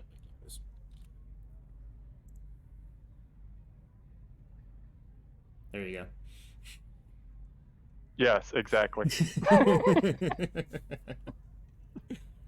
This is Jukes on his way to the place that he's trying to get to. Mm-hmm. All right, so Good yeah, you get to the residential area and you go up to this looks like to be the third or fourth floor of the executive suites that you're going to. All right. I mean, you get up there. It's much nicer just even in the hallway up here than it is in your entire room, in your entire apartment. For the layout thing, the elevator here is kind of like the center area. You got like the elevator, and then it's also the maintenance shaft that goes up around that. So Right. You come out of the elevator, and like I said, like the even just like the hallway up here is like just even nicer lit than what you got in your place. Single light bulb is more expensive than my entire room's monthly rent. You would think that, yeah. Yeah. But yeah, so his suite is number 2 on the floor here. Right on. As I approach the suite entrance, Mhm. I'm assuming it just looks like any other suite entrance. It's closed. It's. Yep, you got a door there. Yep. You got a little like chime box on the wall. Yep. All right. Well, Jukes will ring that chime and say, sorry, I have to look up his name again. Harold Douglas. Mr. Douglas? No response. tries again. Mr. Douglas, your flight is about to leave. I'm here to personally escort you so that you don't miss it. No response.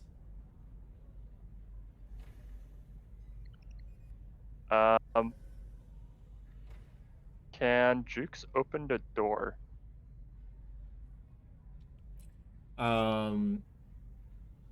So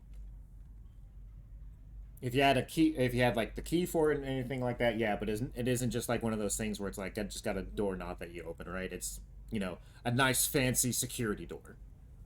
And it is not unlocked. It is not unlocked. Alright. Well, he's not about to go breaking and entering. He's not. No. No, because that would look bad if, you know, his Mr. Douglas was in some private affair and didn't want to be disturbed. But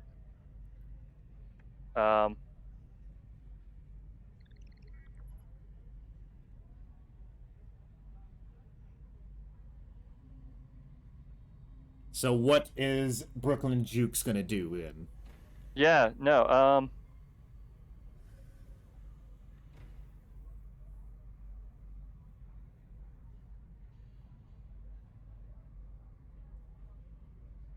so there, do these like living areas have any sort of like reception or like lobby area kind of deal?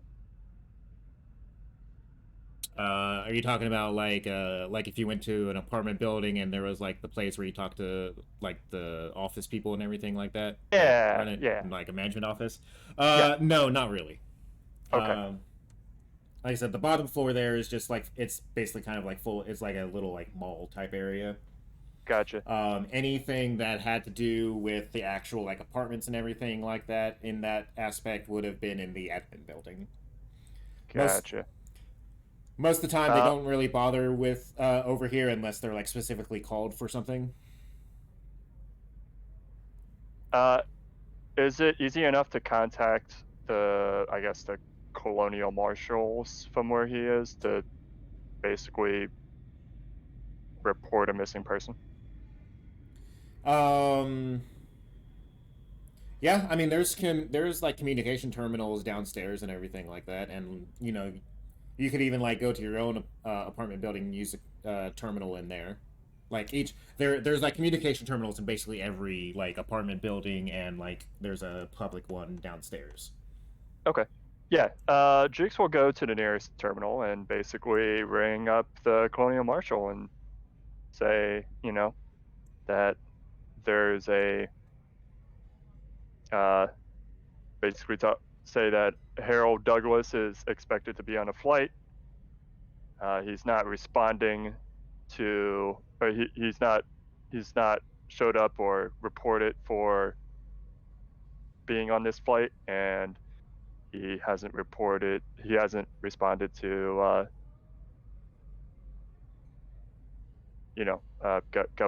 going to his door, and Right. see if we can get a colonial marshal to take further action. Okay. So the nearest one for you, if you want to, like I said, it would be just like going back to your apartment and stuff like that, and using the terminal in there. Yeah. If you don't want to go down to the public terminal off the first floor. Oh yeah. The one in my apartment will do. Okay. So you send that message. They say that it'll take a bit of time to get the a little bit of time to get the clearance codes from the colonial from the admin office and everything like that, and to just sit tight. All right. Yeah. So basically, Jukes is gonna go back up to like by the door and wait for them to arrive, because he still wants to be hopefully part of the help that will in the long run Right, because you're be supposed to to get his him. advantage. You're supposed to get him up to the station there. Exactly. Okay. How long do you wait, or how long are you willing to wait up there? What was their ETA for, or did they give an ETA They on didn't like? give an. They didn't give an ETA. Oh.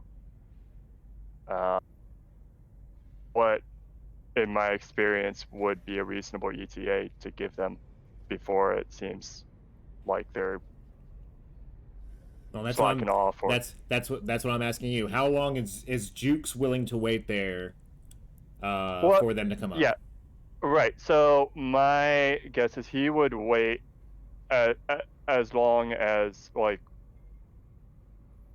he's not gonna, like, if it would be a reasonable time for them to come up in, like, say a half hour or an hour, he would wait that time. But if um whatever that, like, minimum reasonable time is, and there's no response, he would probably start to take action at that point. Okay. So after an hour, they still haven't showed up. All right. Well, he's gonna see if he can speed up the process then, and unlock the door himself. With Okay. And in what fashion are you going to try and unlock the door? like the hacking the door, basically. Okay. So you can try for a Comtech one? Yeah. Okay. Let me. Make that Comtech roll, sir. I'll do that.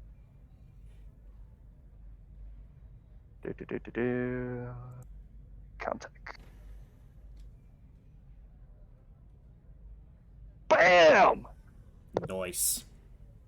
If only I could show off. Yeah, but there's nobody here. Ah. All right. Well. All right. then, So narrate this process for me then. yeah. So, there's probably like a little latch where there's a panel where the key card would be swiped. Like, flips it off.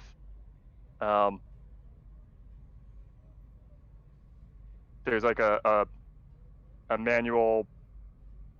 Or no, actually, you said there was probably like some clearance code. So he's probably putting in.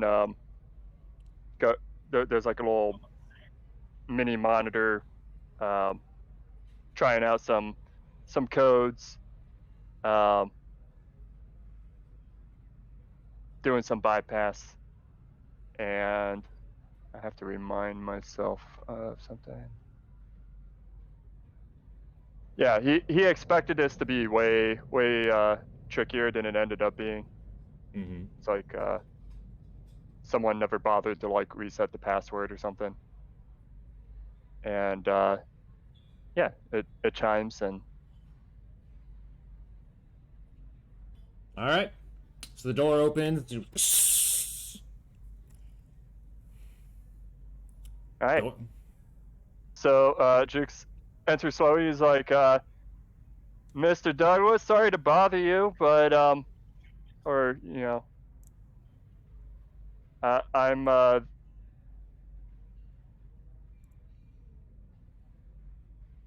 the pilot, Jukes, ready to help pick you up. Mm-hmm. So there aren't any lights on in the suite as you come into the entryway into the foyer. Oh, And okay. as you like kind of turn the corner, you actually start to get a whiff of. Okay. Have you ever let your trash overflow and not taken it out for a few days? I see. A very lovely smell. Mm-hmm. Yeah. Okay. So it smells awful. Yeah. Okay. Is there a light switch I can flick on? Yes, there is. I do so. Okay.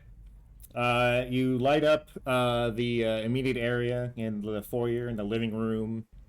It is rather nice. It's got a pretty big window that shows like the outside. Like, you're pretty high up. You got a good view of the atmosphere processor from here and the surrounding landscapes and whatnot.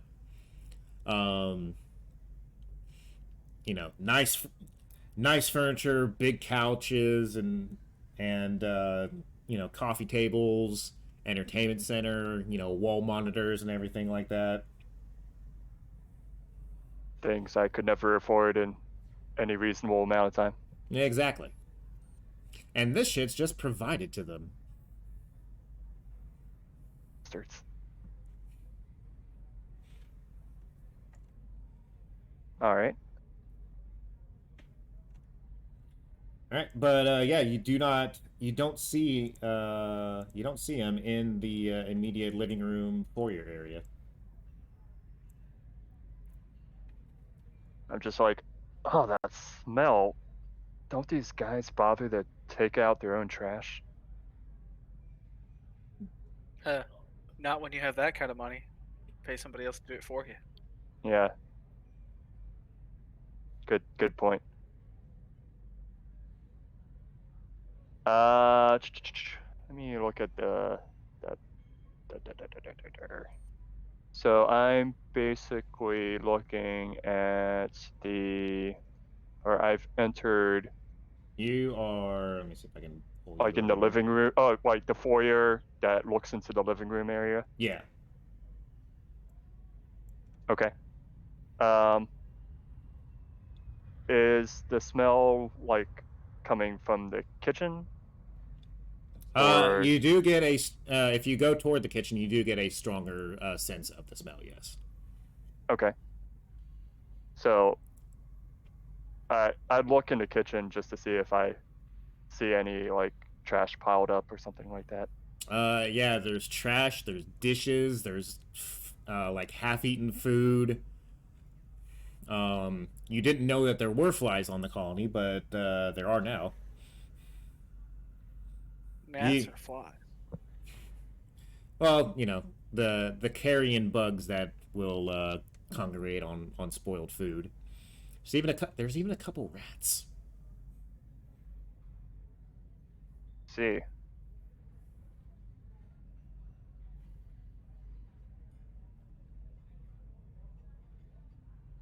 Guy clearly does not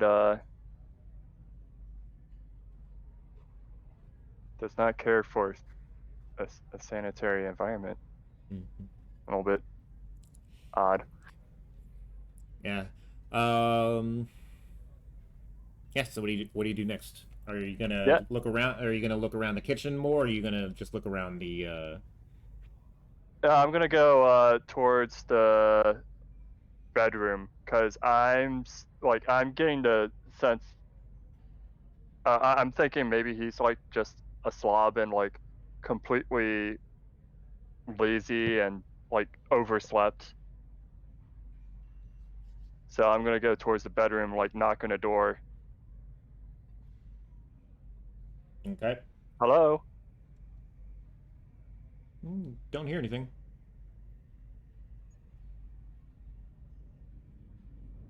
These doors are not like security locked or anything like that, by the way. Gotcha. So you don't have any trouble like opening doors while you're inside the actual suite. Right.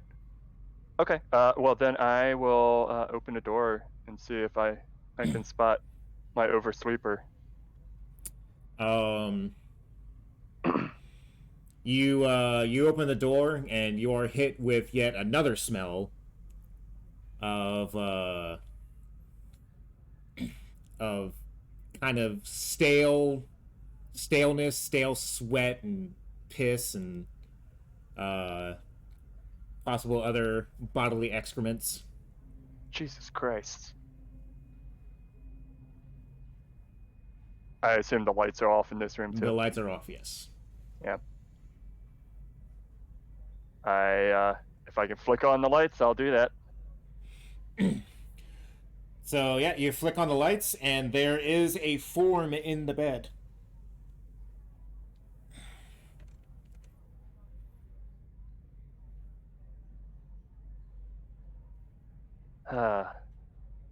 So before I continue, the smells, are these like still reasonable smells for like someone who's like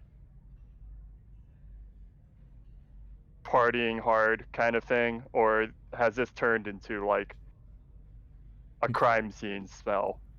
Like, are you asking if it smells like if somebody like pissed themselves after drinking too much? Yeah, versus pissing themselves because they died. Or is that not obvious yet? Or From would the the smell. character know this? Yeah. Oh well. Yeah. I mean, that's also. I don't know. Has your character ever witnessed anybody die, like up close? Probably not in this fashion. No. Probably not in the fashion that would be like in this context. Yeah, no. Then you wouldn't be able to tell if it was that far gone. However, if you were to base it off of like if somebody had just like excrete, let themselves go after drinking too long, like you can compare it to that, but there's a multiplier on it. Yeah. Okay.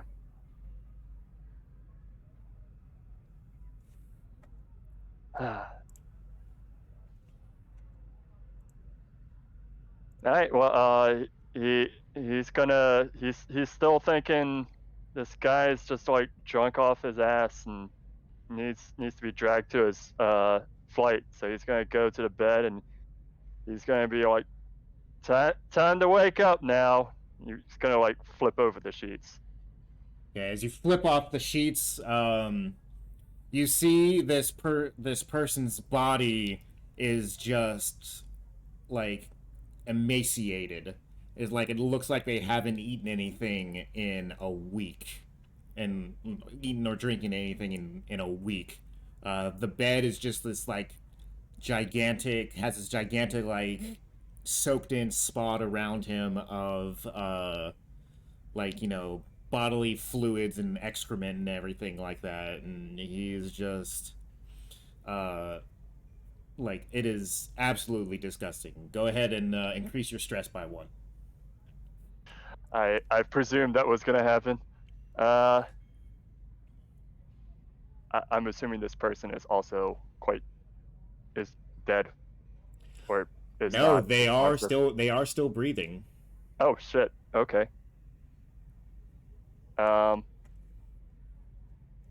Yeah, he's just like, what the fuck? Does it look like someone who would fit the profile of the person I'm looking for? If they looked healthy, maybe. But I mean, they're just kind of like laying there in their bed, just like very weakly, like kind of very shallow and shuttered breathing. But like as far as like who you can only assume that this is the person that you're looking for because they are, at least it seems from where you've searched, that this is the only person in the suite. Right.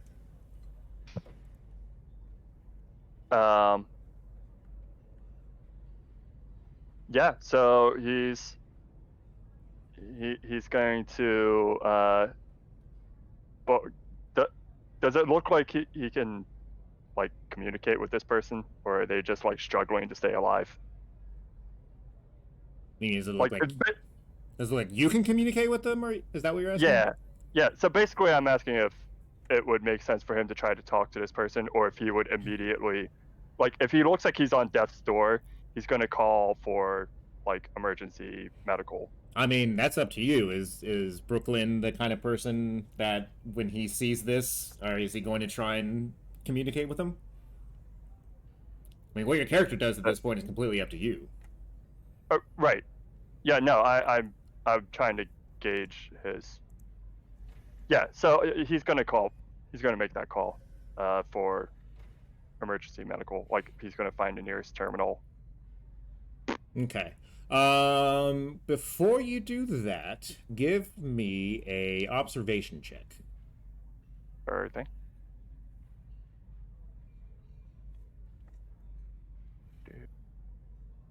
As you are kind of frantically searching around for stuff and kind of trying to take everything in. Sorry. Okay, cool. You got a success. So like as you're starting to like go around and look at this, you kind of just hear this. I can hear her call. She doesn't want me to leave. I can hear this. I just can't snake.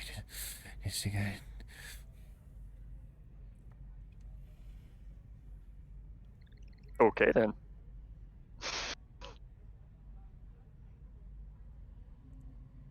I'm sure that's very plot relevant. It's like taking notes. I hope someone was able to take that. I couldn't make anything out. Yeah, I couldn't make anything out either. So that's. Well, it's kind of meant to be that way because you're standing at the edge of the bed and it's very like whispered under his breath. Right. So I mean, you could try to get closer and figure out what he's saying, or you can just go and do what you're about to do. Shit. Well, he might. Yeah. Juice is like, oh shit. He goes up, tries. Like, what was that? Because he might give some information that is relevant to his condition that emergency medical is going to need. So you go like to the other side of the bed, the way that they're facing, lean down to them and trying to hear what they're saying. Yes. Okay. I can hear it calling. They don't want me to leave. I can hear it calling. They don't want me to leave. They don't want me to leave. I can hear it calling. Leave. All right. This guy's clearly off his rocker. Time to call emergency medical.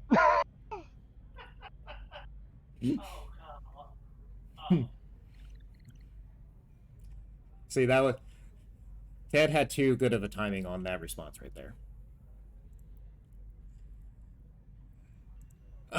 Okay, so yeah, you call up the you call up emergency services. Yep. As soon as you do that, the marshals show up. That's bad time. And see you standing in there, like, what the hell is going on? I found him like this.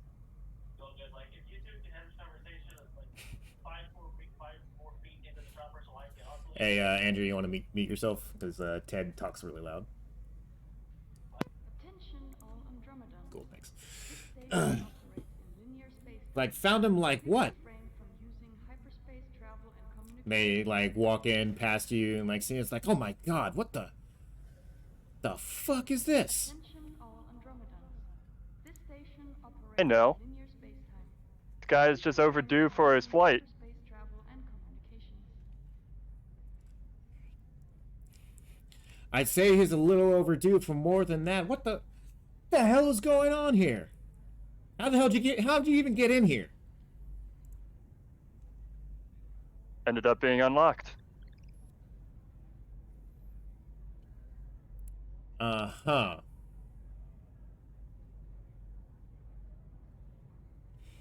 Go ahead and give me a manipulation check, but I'll give you a +1 on that just because of the, I'll give you a +1 on that for the situation being a little bit more dire than just you being able to get into the unit. I would also hope that part of my extra successes for Comtech would be to basically, quote unquote, hide my tracks. Like, I could more reasonably. Yeah, I'll give you another +1 for that, so +2 total. All right. Manipulation. 2. Bam! Nice. Okay. So, the marshal is looking around. He looks in the kitchen. He's like, looks at the kind of the rotting food and everything. It's like, Jesus, looks like there hasn't been any. This stuff's been sitting here for weeks. No kidding. Who is this guy anyway? I mean, you're like, what? I mean, he's just one of the suits that gave the sign of the colony. You know, they rotate out just like everybody else.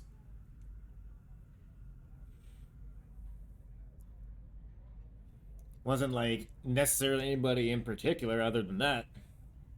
At least to me, anyway. See.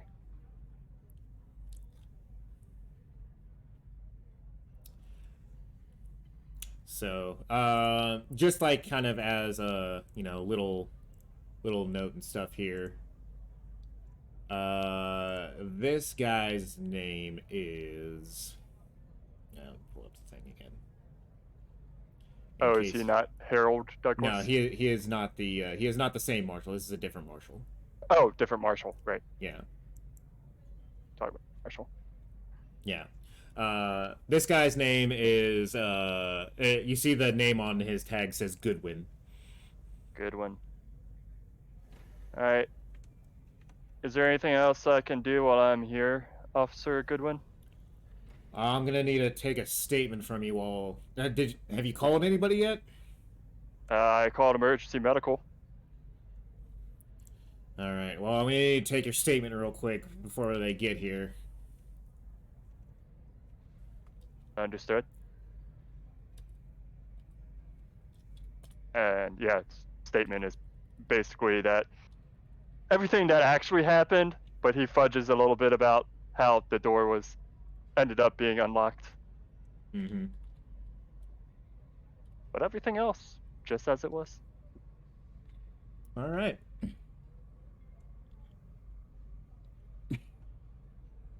So, going through that in the meantime,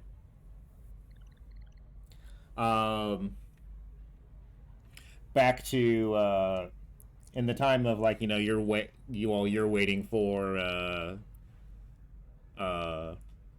emergency services to get up here and everything like that. We're gonna go back to Mr. Nelson here. Oh, sorry.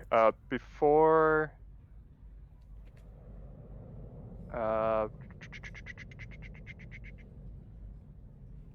Can I before we turn to that, can I say that I've made a good impression on this Marshall? Yeah, with your extra successes, you can go ahead and kind of have a positive disposition on him. Awesome, thank you.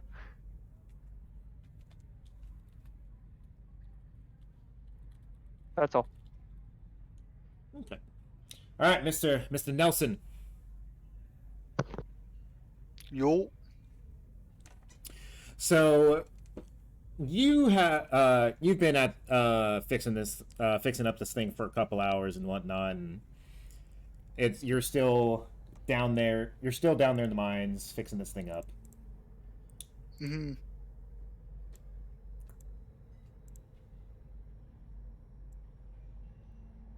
There we go. They went ahead and brought one of the other drills to this location to start going through all of that stuff. And while they're doing that, you can go ahead and give me a observation or a heavy machinery check. Okay. Let me find that real quick. Let's check. Oof, observation is not looking good. So I'm gonna give another machinery. All right, you got a success. Nice. What did I just heavy machine? All right, so they've been going for a little while, kind of like the past like you're about 2 hours into this fix, okay? And these guys have brought the other, like I said, brought the other drill down and have been going at burrowing in for about half an hour. While you're in the middle of doing this, you kind of start to hear the start of something coming from the drill that they're using. And it sounds like this machine isn't the only one with this problem. Hmm.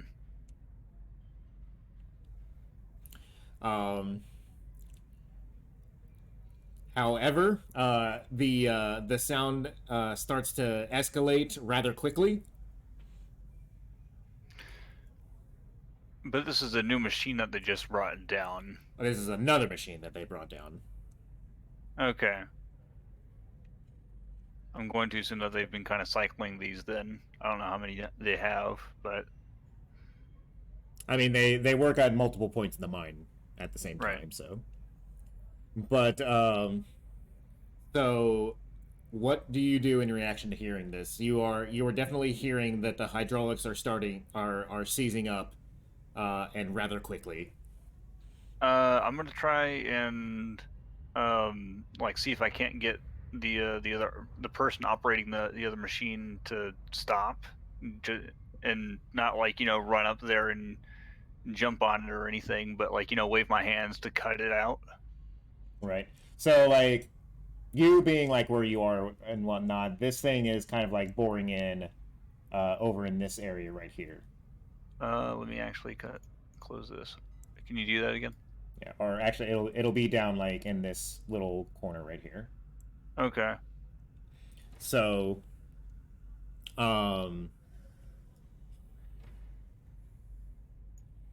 it is definitely something that it's you can How alarming does it sound? Very. Very, okay. Half of me kind of wants to run in and try to stop them immediately, and the other half of me wants to wait until it might actually fucking blow up so I don't get any kind of damage on me. Well, which half's gonna win out? That's a good question. It's not. It's probably gonna happen by the time I get there, huh? I will neither confirm nor deny these allegations. Okay. I'm gonna start heading in that direction and not go all the way, but I'm just at a concerned pace, but also taking cover at the same time. Mm-hmm. Okay. All right. Let's see here. Is that a good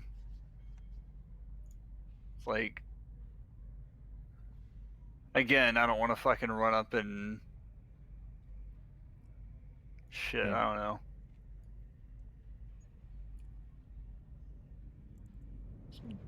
I guess I'll wait and see what happens.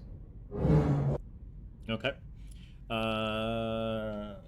2 seconds.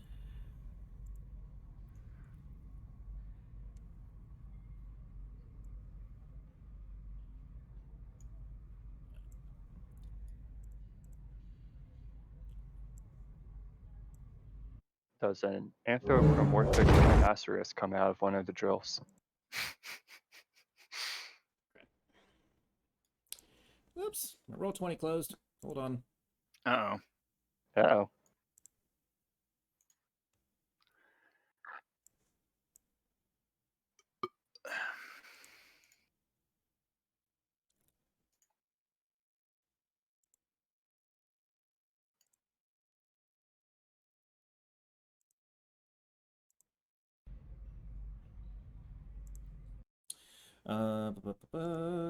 Do that.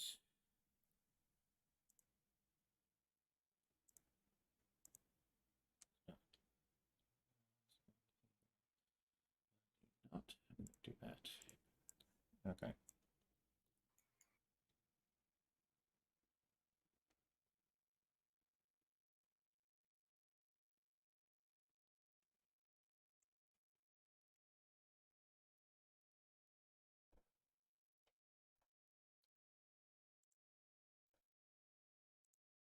Okay.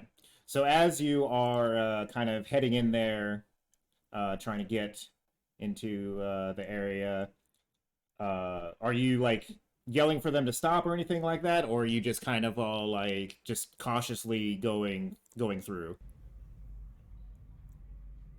Mm.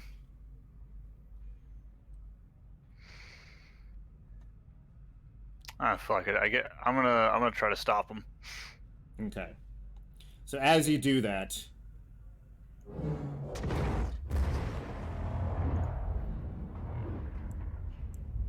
you hear that as the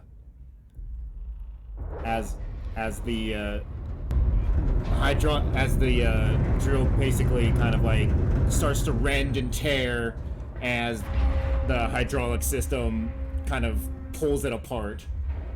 Oh shit. Hit me with a mobility check. Mobility check. All right.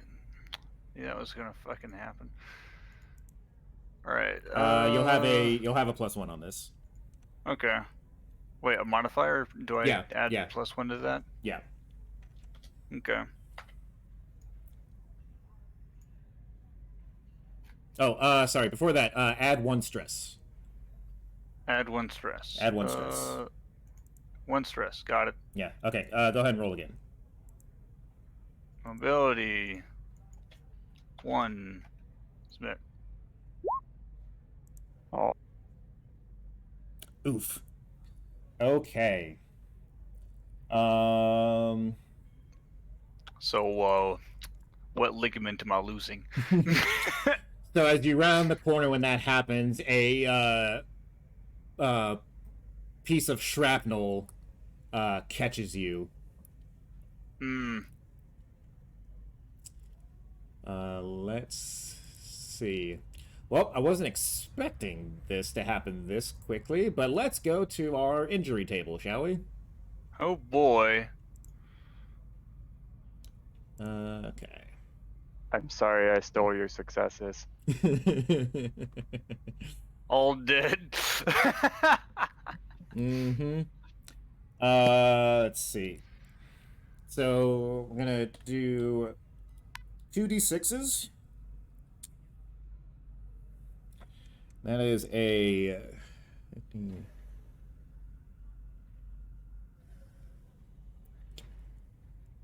Okay, as it hits your leg, and just buries like straight into your leg.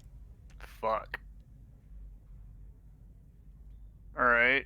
What do? Because I see 5 health on me, but I see an 8 damage over here. So. No, it's not damage. This was the critical chart roll. Okay. So the 5 and the 3 is like a 10 spot and a 1 spot. Okay. So it's pretty high in the damage. Yeah. Yeah. Or yeah. So it's not like straight damage, right? Oh, I mean, you're gonna take damage. You're basically going to be not quite broken. Like you can still function here, but you are taking an injury from this. I'm feeling it. Yeah. So this piece of like shrapnel plate has just lodged into your leg, like right through the top, through the like it looks like it would be through the artery there. Okay. No bones though. You're kind of in shock. Okay. From this. And actually, go ahead and give me a stamina roll as well. Another stamina. Okay. Increase your stress level by 1. Yep. Shock. Got it. Where the fuck is stamina? The top ones. So next to the strength thing on the upper right. You got heavy machinery, close combat, stamina. Ah, there it is. Okay. No modifiers? No modifiers. All right. You do not lose consciousness. Thankful. Now what? So all around you there is just chaos. Like, people are yelling and screaming. You are pretty sure there are a couple people dead right now. Okay. Some of them have extremely just kind of looking around in your like heightened shock state. There are miners that are there that have that caught some larger pieces of shrapnel and are badly lacerated. You see at least one miner dead with a piece of metal plate lodged through his face. Damn. All right, Nelson's gonna. Well, I'm going to assume like he doesn't feel like standing right now, so he's going to probably fall on his ass and try to scoot his back into a better corner. He doesn't lose consciousness, but I'm going to assume that because of a hit like that, then trying to stand on it isn't going to be the best idea either. Yeah, let me see. Can I do it with this?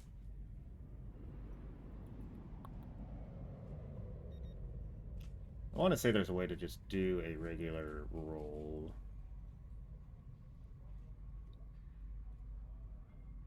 Or maybe not with this. A regular, what kind of regular? Like a D6? Well, like, so, like, you can do rolls and stuff like that, with other, attributes and stuff like that. So I was gonna have him, actually, you know what? Survival will work with this, because it's the same thing. I was gonna have him make a medical aid roll to know, like, you know, what you might need to do, but survival will also work with this. Well, I mean, they are both 0. Yeah. All right, let's try survival, I guess. The fuck does that mean? All right.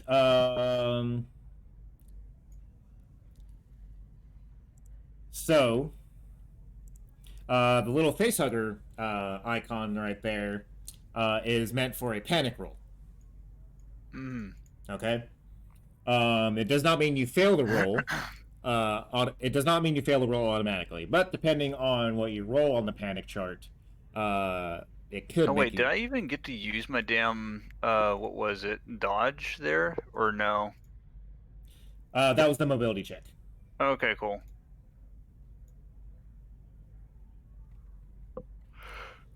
All right. Yeah. So, go ahead and there's one of two things that you can do. You have your talent, Long Haul, which allows you to ignore once per session all of the panic roll symbols on dice. Okay. Once per session. Or you cannot use your talent and make the panic roll. Shit. I'm gonna ignore the panic roll. Okay. So you are able to kind of keep your wits about you and be like, okay, need to not put pressure on this. I definitely need to not remove this thing from my leg. And that you need to somehow get some help. Okay. I guess I'll make an observation check real quick. Is that good or bad? The facehuggers are the bad symbols. No,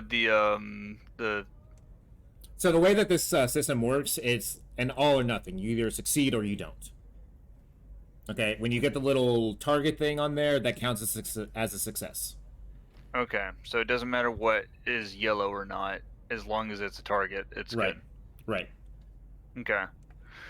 So I'm looking for some type of thing that I could use as a crutch at the moment, just temporary, and try to get myself off my ass and at least over to the damn stairs or elevator or whatever it is. Okay. So Assuming there's also panicking people going about still. yeah, no, like there are people who are like running from around the bend that you came from initially. Is there any essential like first aid on standby anywhere, or It's it's kind of near the beginning of the shaft. Okay. So I mean, there is stuff there, but like, somebody has to bring it from there. Right. That is a long ass walk. All right. You see people running. Like I said, you see people running around the bend. Right here. Because it echoed, through the entire shaft. Yeah. All right. I guess I'm just kind of calling for help. It's like, yo, hey, my leg. My leg! Somebody somebody runs up to you. A few more people run past you. They're all like sit still, don't move. Help's on the way. Okay, sure thing. And yeah, so that happened, and that's going to kind of be where we end tonight. All right. Yep. Well, fuck. Nelson's eyes are definitely popping out of his head. Yeah. Yeah! Yeah! Yeah! Yeah! It's in the bone. It's in the bone. It's in the bone. It's in the bone. Nice. Fucking classic. By the way, just to give more context, since it seemed like you were uncertain about the whole dice stuff, basically the black is your normal dice and for skill and attribute. Anytime you gain stress, that's going to give you the yellow dice, and that can be a good thing because it gives you more chances for success because you're pumped up on adrenaline and stuff like that. Yeah. But if you ever get one of those face huggers on the stress, you basically start panicking because it's too stressful. Yeah. Mm-hmm. And there are various effects that happen when you panic. If you get under a 6 on it, because if you look at your sheet, there's a panic button on there. Mm-hmm. So if you push that, the panic roll goes up there. So the way it works is you roll a d6, and then you add the amount of stress that you currently have to the total. So in this case, it rolled a 4, and you add 2 stress on that for a 6. Okay. You then consult the panic chart, which is on page. Where'd it go? It should be right here. There we go. On page 105 or 109 on the PDF, and you consult that for what it is. So on this one, it rolled a 6. So 1 through 6 is keeping it together. You manage to keep calm and everything like that. But then once you hit 7 and up, you have more effects and everything that happen. Mm-hmm. Okay. You get rid of stress by being able to rest, basically. Oh, alright, cool. There's also I wasn't sure how that goes down, but if it's just resting, then neat. If Nelson can make it out of the damn cave, then hopefully he can be on the damn bed for a week. Mm-hmm. Yeah. Oh, Andrew already left, but I was gonna say, I know Andrew didn't get, as much screen time as everybody else, but I'm hoping that everybody had fun on this session. Oh, yeah. I totally was assuming that the dice were not going to be kind to me, and I was going to walk myself into a classic, oh, you're the murder suspect. Looking kind of sus. Looking kind of sus. But airlock. But that did not happen. So. Well, I'm definitely glad that Nelson actually got to kind of do something, and I fucking should have trusted my damn gut. and not gone in there. Yeah. Yeah. But yeah, something happened, so we're dealing with it. Mm-hmm. Yeah, like I know last session was, very slow and mundane and everything like that, with you guys just kind of getting settled in and whatnot. So I am, Session 0. yeah. So I I wonder wanted. what the fuck's going on with this machinery, though. Is somebody just not using it right? Because, or is it just the material that they're trying to use with the drill and it's just not working?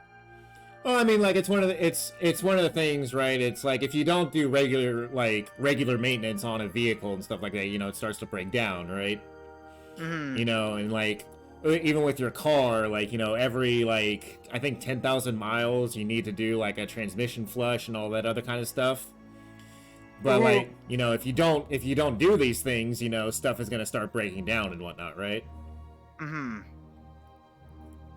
So they've been not paying attention to their equipment. They've been not really giving a shit whether people go missing or if items go missing. So this is a pretty lazy, dangerous place. Well, Oh, and it's not that they don't care. It's just that suits like Anderton and stuff like that tend to push the bottom line of the company. Yeah. And it's just all like, get it done. We don't care how you do it. Mm-hmm. I suspect there's probably something more sus going on if even one of their execs is coming down with something The suspicious. sickness. Yeah, Oh, wow. exactly. Exactly. Uh-oh. You're gonna do XP?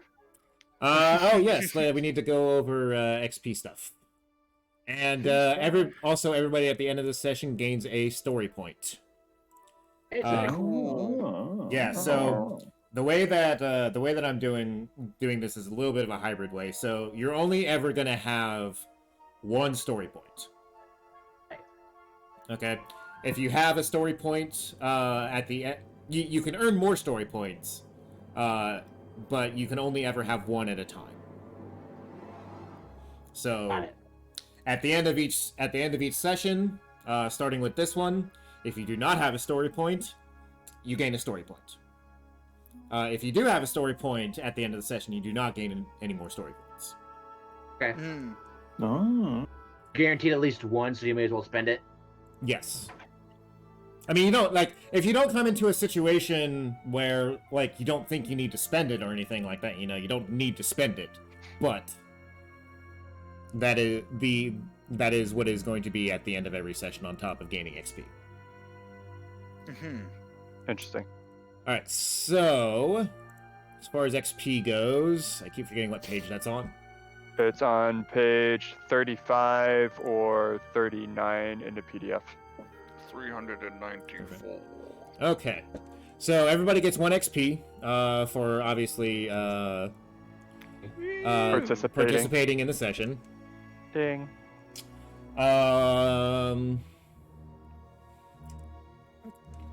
If you risk or sacrifice something to further your personal agenda, you would gain an XP. So looking at your agendas here, I did work towards my personal agenda, but I didn't risk or sacrifice something for it. yeah. Nelson, you actually did for your personal agenda by willingly kind of going into danger to do your job. Look at that.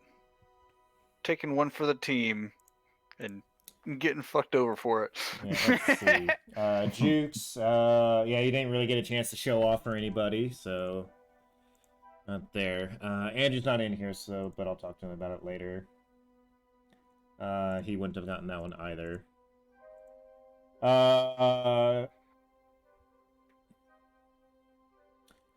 For Frank, I'm gonna yours is a little too vague. I'm gonna need a little bit more detail on that. Okay. But I mean, you didn't like really sacrifice anything toward your agenda anyway. That's more for like combat situations. That's not really meant for like anything else other than that. Like basically, like I want to make sure that like if I had to clarify a little bit, I would say that like basically. You will put yourself in danger so that your troops don't get hurt, kind of thing. Yeah, I'll put myself in harm's fire so like my guys can get home safe, pretty much. Okay. Like the point of the personal agenda is to like make sure that nobody like eyes into my command. So. Right. Okay. So it looks like Nelson's the only one who gained an XP for doing something really for their agenda. I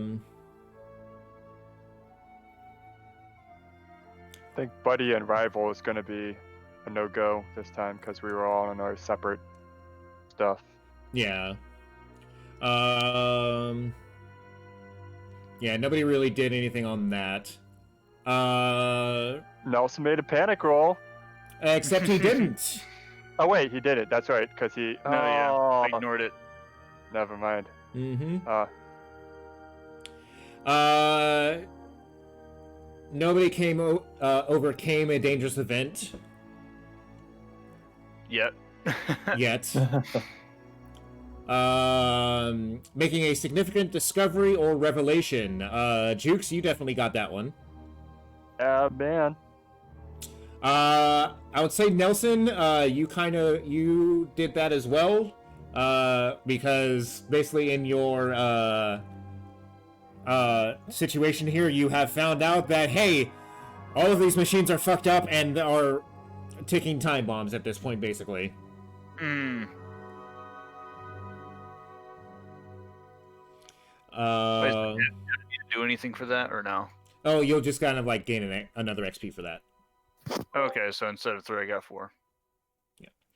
Well, this is also on top of the XP that y'all would have earned last time. So Nelson, you would have 6 XP right now. 6? Damn. Okay. I think. So we got 1. Or no, you've gained 3 so far, right? On this one. I think. I think so. Well, everybody gets the 1 for the session. Your risk for your agenda, and yeah, the discovery and revelation. So 3 so far. So you're at 5. Did we get paid? Got it. Paid, right? No, I mean, yeah, well, I'll say that everybody got paid because, like, a week went by, so everybody got paid. Oh. Okay. Is 1,093 enough to cure my leg? Well, good thing about, working for, Weyland-Yutani at this colony, your healthcare is already kind of provided for. Alright, I actually have healthcare in this universe. Yeah, the dystopian universe is better off than our own. I know, right? And I don't think anybody performed any extraordinary actions of any kind. Nah. So Sean would get the 1 XP for making a discovery, correct? Yes. Yes.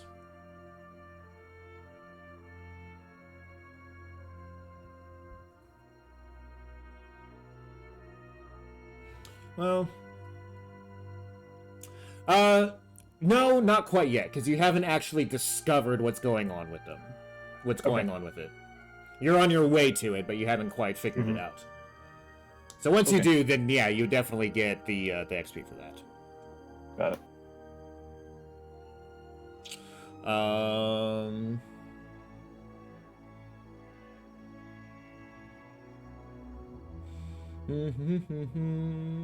And yeah, I think that's it. So I think Nelson got the most XP on this session, actually. Neat. Sure did. So everybody got at least 2 XP from participating and getting paid this week. And then Nelson, you got 2 more on top of that. So Nelson, you're at a total of 6 XP. Everybody else, it seems like, is at 4 XP. At 5. I'm at 3. You're at 3? Well, because everybody should have gotten 2 last week. Right. And everybody got at least 2 this week. What was the second one? Because since everybody earned money. Oh, gotcha. Okay. Okay. So yeah. I think that's it. Nah. Sweet. Alrighty. All right. Sounds good. Does anybody have GG, my any dudes. questions or comments about the session? No, I think it went well. Not really. I think it's starting to kind of pick up. Yeah, I'm looking forward to further shenanigans. And Yeah. I guess the only thing I'm hoping for in particular is that we find some conceit to get our players together, our player characters together. Oh, it'll happen. Yeah, I'm sure. That I just hope this cave is stable.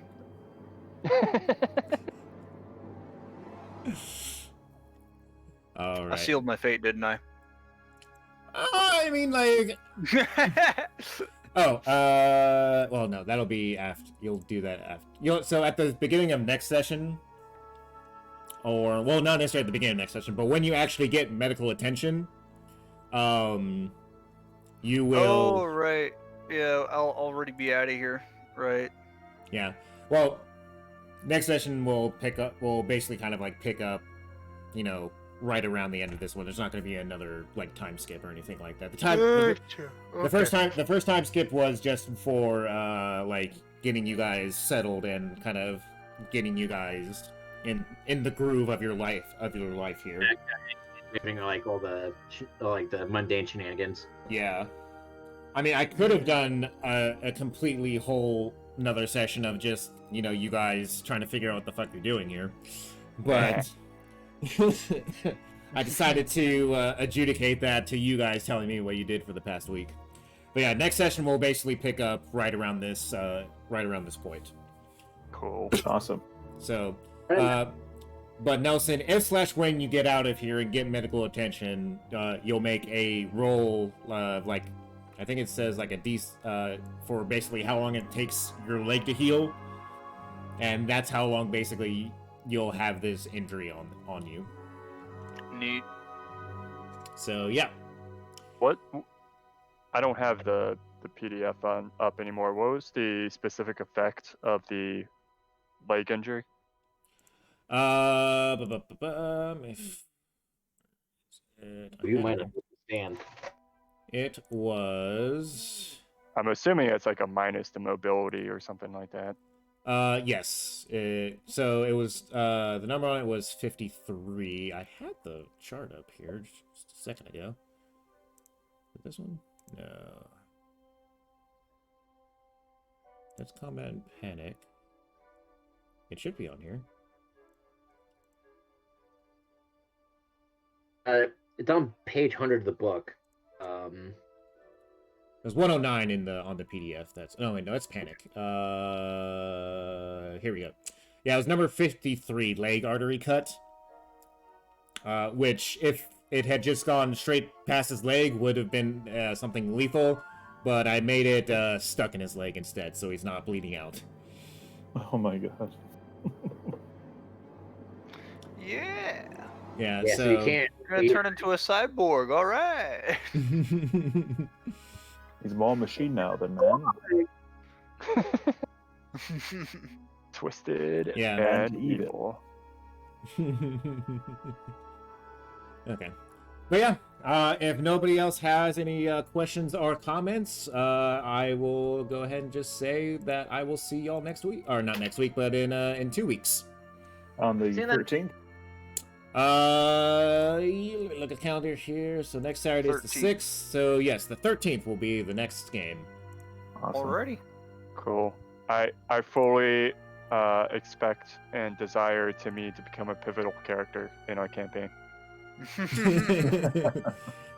Now look, we've already established that Timmy is going to be the clutch character. Oh right. Unless he's throwing us a red herring as the GM, and in fact, Timmy's going to be like the bad guy this entire game. Oh shit. I mean, now you're just giving me ideas. Yeah. Essentially going to be Jack from Gears at the very end. Rest in peace, Jack. All right. I will see y'all next time. All right. Alrighty. Good night. I'm outie. Thank you. All right. Have a good night. Thank Thank you. you. Bye. All right. And thank you, everybody, for joining in tonight on this session of Alien Black Ocean. I hope y'all enjoyed the antics, and see y'all next time.